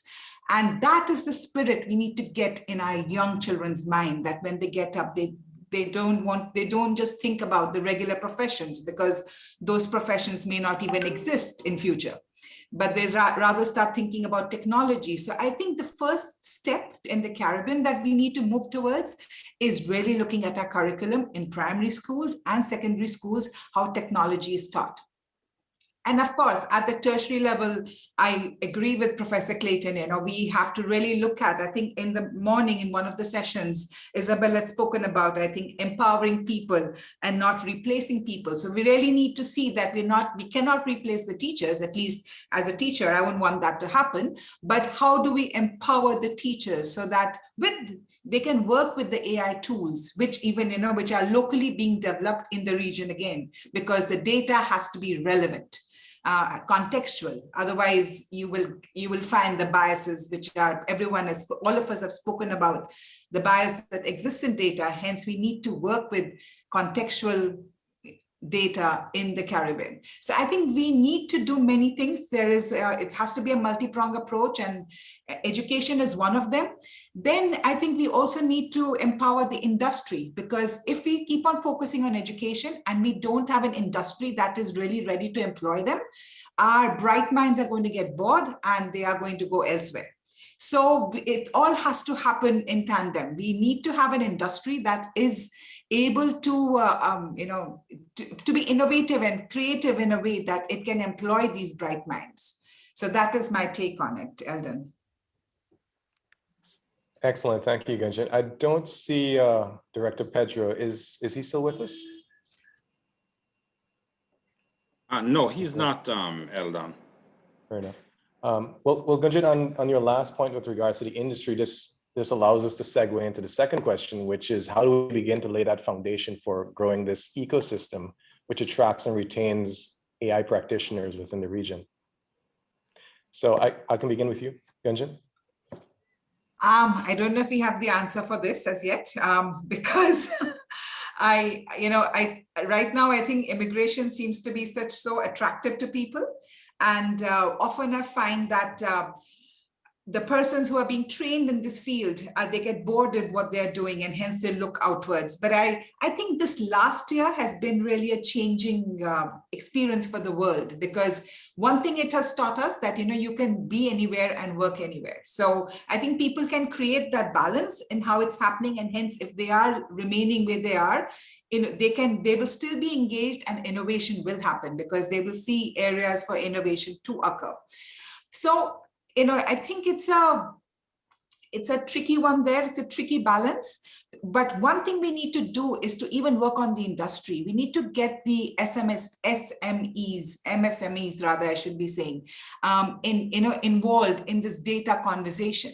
So this AI machine learning conversation can't be just for the higher levels of maybe the financial institutions and the traditional models of people who are using data, but everyone gets involved in that. Everyone gets involved into looking at that data can really drive your decision making. And from that perspective, I think once we get the innovation industry going, which can happen if you set up tech parks, when you create more environments for young people to, I think with some kind of a venture capital kind of a structure, make that happen, which I think in Jamaica, there are attempts to make that happen. There's Jamaica Computer Society, which is working towards it. There is JAMPRO. So I think this whole thing of upskilling, not just people, but even organizations to see the benefits of how they can start using data in improving their processes. I think that would also be critical. Thank you. Anthony? Thanks, Olivia. Well, I think it's a very common misconception. Every time you have a discussion like this, sometimes people say, well, the government ought to do this or the government ought to do that. I think that the logic that applies to this sector is actually the same as pretty much every other rapidly growing sector of the economy. It's really very little about what the government should do apart from remove the obstacles. Because it's not that we don't have a lot of people who are now not only capable of, but are busy writing apps and so forth. What the government really has to do is concentrate on one or two fundamental issues. You make sure the infrastructure is in place. In other words, we make sure that we've got good island-wide connectivity and access. That's the kind of absolute nuts and bolts issues that governments have to focus on. You look at the curriculum for schools in particular. You make sure that people are getting walked through the process of media literacy and basic technical familiarity. After that, there's not really very much that the government needs to do apart from stop wasting taxpayers' money on subsidizing industries that don't have a future. Because you have to remember that most people in Parliament are also of coming from a bygone age. And that's why over the years, we've spent hundreds of millions of dollars on trying to prop up a sugar industry, which is dead, instead of setting up things like media labs, which are, in other words, activities in areas where we might actually have a future. One of the most exciting things about the areas like this, people developing apps and so forth, is that there's absolutely no impediment to being able to compete very effectively from a small island.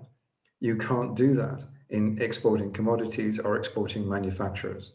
But if you're exporting ideas and software, you're exporting a weightless product, which means that all of the handicaps involved in trying to compete from an island base disappear. This is an area in which we can actually be globally competitive. This is something that very few people in Parliament will understand because they come from an age before you had things like weightless exports. So this is something that we need to address. It'll address itself over time as the current generation of politicians die out and we get new people coming into office. But maybe we should actually also make a point of voting for people who are a little bit younger and more abreast of current affairs. And then we could maybe start to see the government's priorities shift and start to focus more on the sunrise industries and opportunities where this country could build a great future. Wonderful. Do we have more time? Should we I see I think you're muted, Mr. Green. So I would propose that we could go ahead to our poll and ask directly the question that we will be hosting on before we really conclude this panel. Very well. Yes, go ahead, Isabel. Okay, so do you believe AI will advance inclusive and sustainable economic growth, full and productive employment, and decent work for all?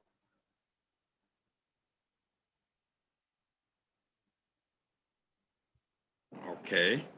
Okay, so I'm seeing that according to the results of this poll, we have 59% who believes is yes, 14% says no, and there's a 27% of the participants who are unsure.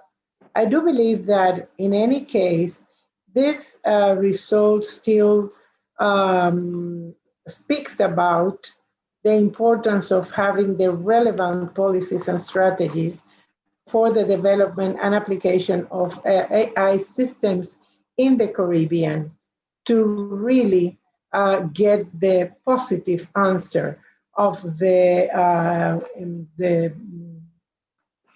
promotion that AI can give to advancing inclusive and sustainable economic growth in the Caribbean and the others.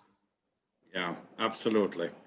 I wonder what Josh Storm has done with his guitar. Where's your guitar, Josh? I thought you could take us into the next segment, which will now be the final session for day one. Eldon and panelists, this was excellent. Thank you very much. So we now close off a session which is about really reflecting on the day, the implications for strategy, capacity development, and it's interactive. So we invite you, members of the audience, to just talk about what you've heard, how you see AI impacting on your work, and just your feedback on what has transpired. The moderator for this open discussion is Sasha Harrison. Are you ready, Josh? Oh yeah, here it is. For the live performance. Thank you for listening to us speak about AI and education. Thank you. Now let's have a conversation. Hooray. Thank you, sir. Thank you. Okay, Sasha Harrison is University of the West Indies STAT Vice Chancellor's Ambassador, and she's an economist at the Broadcasting Commission and one of our bright young people. Looking at her and others, you know, Jamaica is safe. So over to you, Sasha. Good afternoon, everybody. It's been quite a long day.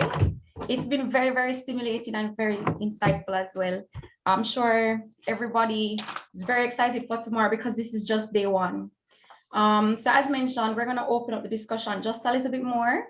And joining me today will be Erica Simmons, and she's the Executive Director of the Caribbean Maritime University Institute for Innovation. She'll join us in just a moment.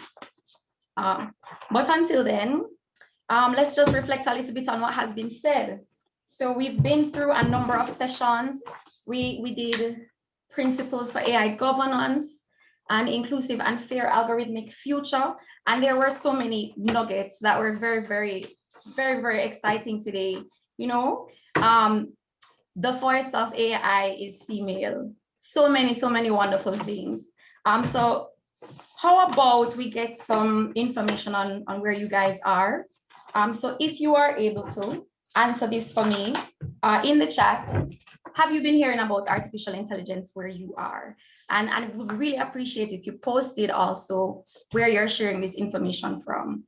So are there discussions happening where you are about artificial intelligence? Let's see what you say in the chat. So Sasha, I can share that here in Jamaica, we are talking about artificial intelligence. We have been talking about our data protection and privacy.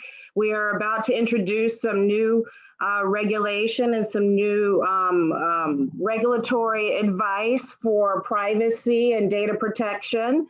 I think we're at the beginning, and what I have noticed thus far in most of the countries around the world, the discussion about artificial intelligence normally starts in this area of privacy.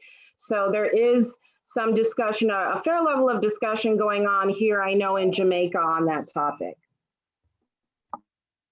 Okay, and if I look in the chat, I see we have some feedback from Guyana. We're hearing about artificial intelligence. We're also hearing about artificial intelligence in Aruba and in Trinidad and Tobago. So I think we're doing a very good job in the region.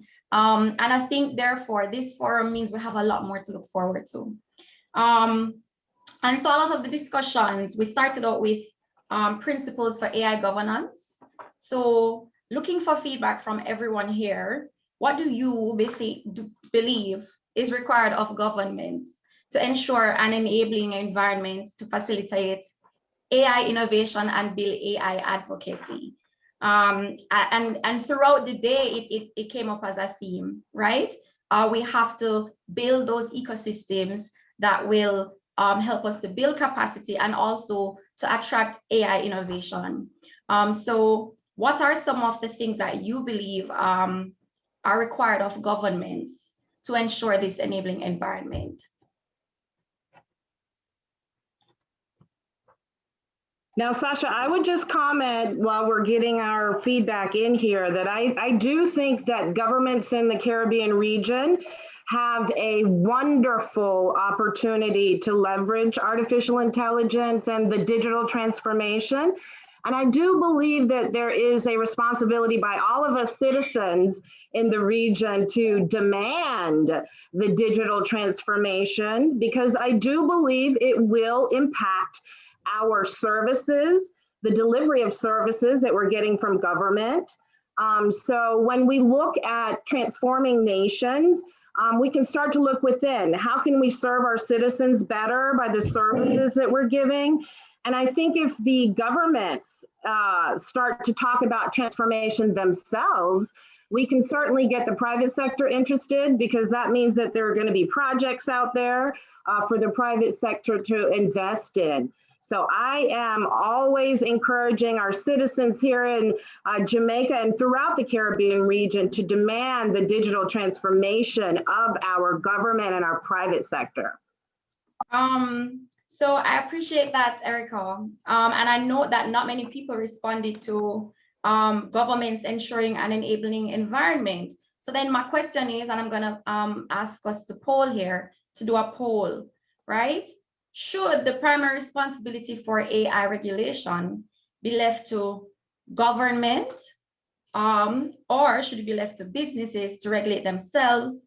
Or do we think a multi-stakeholder approach would be the best approach? What do we believe? Let's see. Okay, so far it looks like everyone agrees it should be a multi-stakeholder approach. Oh, well, we have some person saying government. Okay, so then the discussion is, we've talked about governments and that enabling environment, and Erica mentioned a little bit about the private sector. And in our discussion of principles, we did talk about some forms of inequality that can result. So what are the things that we're going to do across industry and in the government as well to mitigate against, I believe, then things like tech unemployment, algorithmic bias, and the big question of internet access as a human right. So those things have been highlighted as some of the forms of inequality which can result, right? Since AI has awesome potential, but awesome risks. What do we think industry can do then to help us to combat possible inequality and the increase in the size of that gap? Well, Sasha, you know the statement that was made that access to the internet should be a human right is a very important statement. No one can get access to this new future that they're predicting, all of this benefit that they're predicting without having access to the internet. And I know in our region in the Caribbean, we're about 30% penetrated in the internet access in many countries. So it's going to be an important question on how we're going to increase access and who's going to pay for that. Is that the private sector, or is that the responsibility of the government to provide that as a service to its citizens? Well, it's pretty interesting that you framed it that way. One of the recommendations coming out of that session as well was that for inclusivity, right now we've taken a top-down approach. But the recommendation is we need to take a bottom-up approach. We need to self-organize. So do you think we are prepared to self-organize and pick our own reps for inclusivity in AI and AI outcomes? What do we believe? I'm looking forward to some feedback in the chat. I'm looking for you. That's a great question too, Sasha. Can we do it from the inside out? Can we build ourselves up, or do we need someone to tell us what to do from the top? That's a great question. I see some people saying that, you know, we must be thinking about the internet as a human right. If someone has to lead, I would say we're great leaders here in the Caribbean. This would be a wonderful topic for us to take up and lead. Someone else says the government should lead and form partnerships. It's going to take a multi-stakeholder approach, as your survey just indicated as well. Okay, so we appreciate all that feedback. It's really been good so far. Let's see if we can look at some of the feedback some of the big points coming out of session 2. And in that session, we spoke about an inclusive and fair algorithmic future. And again, we had that big quote coming out of the minister's keynote. What is it? The voice of AI is female. And then in our discussions, we went further to note that there are all these discriminatory practices that arise out of our approach to AI. And it's not just these explicit things that we see in terms of deep fakes, but many of them are implicit in terms of our data set. And in addition to the voice, what we look at as the embodiment of AI, right? So within the region, how do we ensure that the voice of Caribbean AI then is gender neutral? Interesting perspective on artificial intelligence and actually trying to humanize it, because now we're giving it genders. You know, we're talking about a computer program, which is really gender neutral, but maybe in our attempt to connect with that technology, we have to figure out a way to connect better by humanizing it. So I think that's an interesting discussion. Well, I think so as well. And I think one of the other quotes that I really liked from today's discussion was one by Renee Cummings. And she said that data rights is human rights, and it's quite possibly the new civil rights. So maybe what we can do now is a poll. So let's go to our next poll. And for this poll, we'll ask everyone, given the importance of data to AI, do you believe people should own their personal data and have the right to determine how it is accessed and used? So far, I'm seeing yes, yes, and more yeses. So everyone here, we believe that we should own our data, right? And the access to that data. But right now, do you think, Erica, we have the information that we need to have that realized? Do you think right now people understand whether they control the rights to their data? So I think that people are beginning to understand how important data is, and they will begin to do that. I think what we lack now, and maybe this is where we can get our citizens and the private sector and our government, all stakeholders involved in this discussion, is we need a business model for this. How do we get paid on our data? How, you know, so the whole framework for monetizing data as a person right, a citizen right, we have to figure out our data, our business model for that. I don't think that that's completely clear yet. And of course, you're going to be having some opposing actors that aren't going to necessarily want us to own our data in that way. So there's a lot to unpack there. But I think if we think it is valuable for us to be able to be in control, and when I think value, I'm thinking economic opportunity. How do we monetize the data, right, in the future? Because that's going to bring us economic growth in our region. And we've got to always be thinking about how we're going to grow our region and be competitive. And this area of data as currency, data as gold and oil and gas is a very, very important concept. We need to stay close to that, and we need to make sure that we can develop some business cases and some business models that we can drive. And maybe as Caribbean people, Sasha, we can think about it from our perspective and come with something a little bit different and unique. Without dehumanizing ourselves, of course, Exactly. Erica, because this question of commercializing data, we have to look at in a more expansive way, to the extent the data we produce is really an extension of ourselves, you know, that we have this digital being and the physical being, and commercializing yourself is something that has to be thought about quite deeply. But I do get the point that if data is, as people say, oil, then we have to really interrogate its value and determine whether we are getting value for money, value for our data. Interrogate the current exchange system, the so-called free access to information in exchange for our data. I mean, is it necessary for big tech to know as much as they know now for us to get these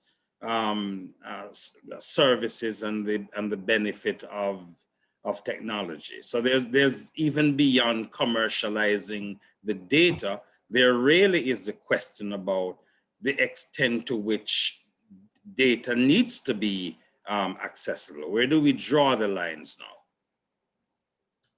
So I think it's very interesting that we're back now to these digital oligopolies and their access to our data, right? They're in charge of everything. And the question here is about value, right? Who captures the productivity gains? Right now, they control the data. And according to Wendell Wallach, our speaker earlier today, they also have majority of the productivity gains. And so what about wages, right? So how do we extract value from the growth in this data as individuals? So I think it's a good thought for us to have. And as Deidre is saying, we need to stop talking about getting these services for free, because it's not. It's an exchange, and the conversation should be, is it a fair exchange? So far, it doesn't look that way. And so this is something that we should address as we articulate this policy brief. I think now we can look at the judicial system, AI and the modernization of the judicial system. And the question of what is a court and is it a service or not quite ready for the poll. All right. So the question of the judicial system and the court as a service, and the way of thinking now of providing that service using AI and the potential that it has for our jurisdiction, for the Caribbean. Can we talk about that a little bit, the court as a service and the potential of AI with respect to that idea? Is Isabella still here? She's on with us, yes. Anybody has any thoughts about that? Well, I have a thought about it. I think it applies way beyond the courts, right? How are we thinking about what is our capacity now, where we are in terms of our physical capacity versus if we're offering a service, how AI can transform the delivery of that service and expand our reach. Again, thinking about the Caribbean and the global access that we have now, I think it was Prof. Clayton who spoke about these intangibles and how it allows us to be globally competitive as a region when we think about the potential of AI. So then the other thing I wanted to take us to then is the next session, AI and AI and 21st century learning. And let's talk about the idea of humanizing pedagogy using data. I thought that was very interesting. So it says, or I think it was Royston Emmanuel who said that data will allow us to humanize pedagogy because we get to know more about more students. And right now it's very anecdotal. But what about the quality of the data that's available in the region? This is a big discussion on whether or not we can really and truly humanize pedagogy with what's available. So let's talk a little bit about the outcomes, but also the inputs that will help us to humanize pedagogy. That's a really important question, Sasha, because as they said, garbage in, garbage out. So one of the things that I think that we have to definitely focus on is the quality of the data that we are using to train these systems. Can we trust the data? Because when data is coming from multiple systems and you're sort of integrating it into one, you are going to have some risk with that data being accurate and, with cleansing that data. That's why on the last session, I spoke about this huge opportunity to be able to focus on data cleansing, perhaps, as a service that we can give to the region. There are lots of things that need to happen with data before even an AI system can consume it. So it's a very, very important point, especially when we're talking about education, because in my experience, data about a student is kept in many, many systems within a school. There's data about the grades, there's data about attendance, there's data about extracurricular activities and talents and skills and test scores. And frankly, they're all pretty much, they're all kept in separate databases that are not integrated. So that's a very important discussion.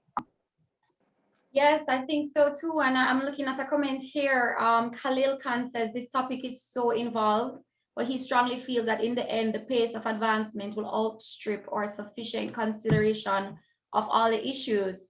And so what Eldon closed with in the last session was a discussion of moving from knowledge transfer to thinking and doing, because as we sit here and try to articulate policy for the future, again, the pace of advancement dictates that we have to arm individuals to keep up for themselves, right? So let's talk about then some of the recommendations that came out of that very last Q&A, particularly in relation to moving us from transferring knowledge to thinking and doing. AI innovation, how do we facilitate that in the region? This will have to be the final point, I'm afraid. It is. Although we will continue this tomorrow. So you're saying, Erica? Oh yeah. Tomorrow we're going to have a great discussion on that in the Business of AI session. I hope you guys will join again. Oh yes, so tomorrow then we'll talk more about AI innovation, because it's not just about sparking creativity and enabling individuals to innovate, but it's also how will we finance this, right? So I'm very excited for tomorrow's discussions. We'll move into the business of AI and we'll look at some things that are very much important for our region. We're going to talk about creative industries, and we're going to talk about sustainable development in this region. Oh, and we will have an exclusive screening of a movie as well. So I'm going to hand over now. Yeah, that's the documentary Coded Bias. Coded Bias. Yeah, which is an American documentary film, which premiered at the 2020 Sundance Film Festival. And it is exploring how algorithms encode and propagate bias. Very interesting film. And we look forward to it. Thank you. Back to Thank you. Thank you very much, Sasha. Thank you, Isabel. You're muted, Isabel.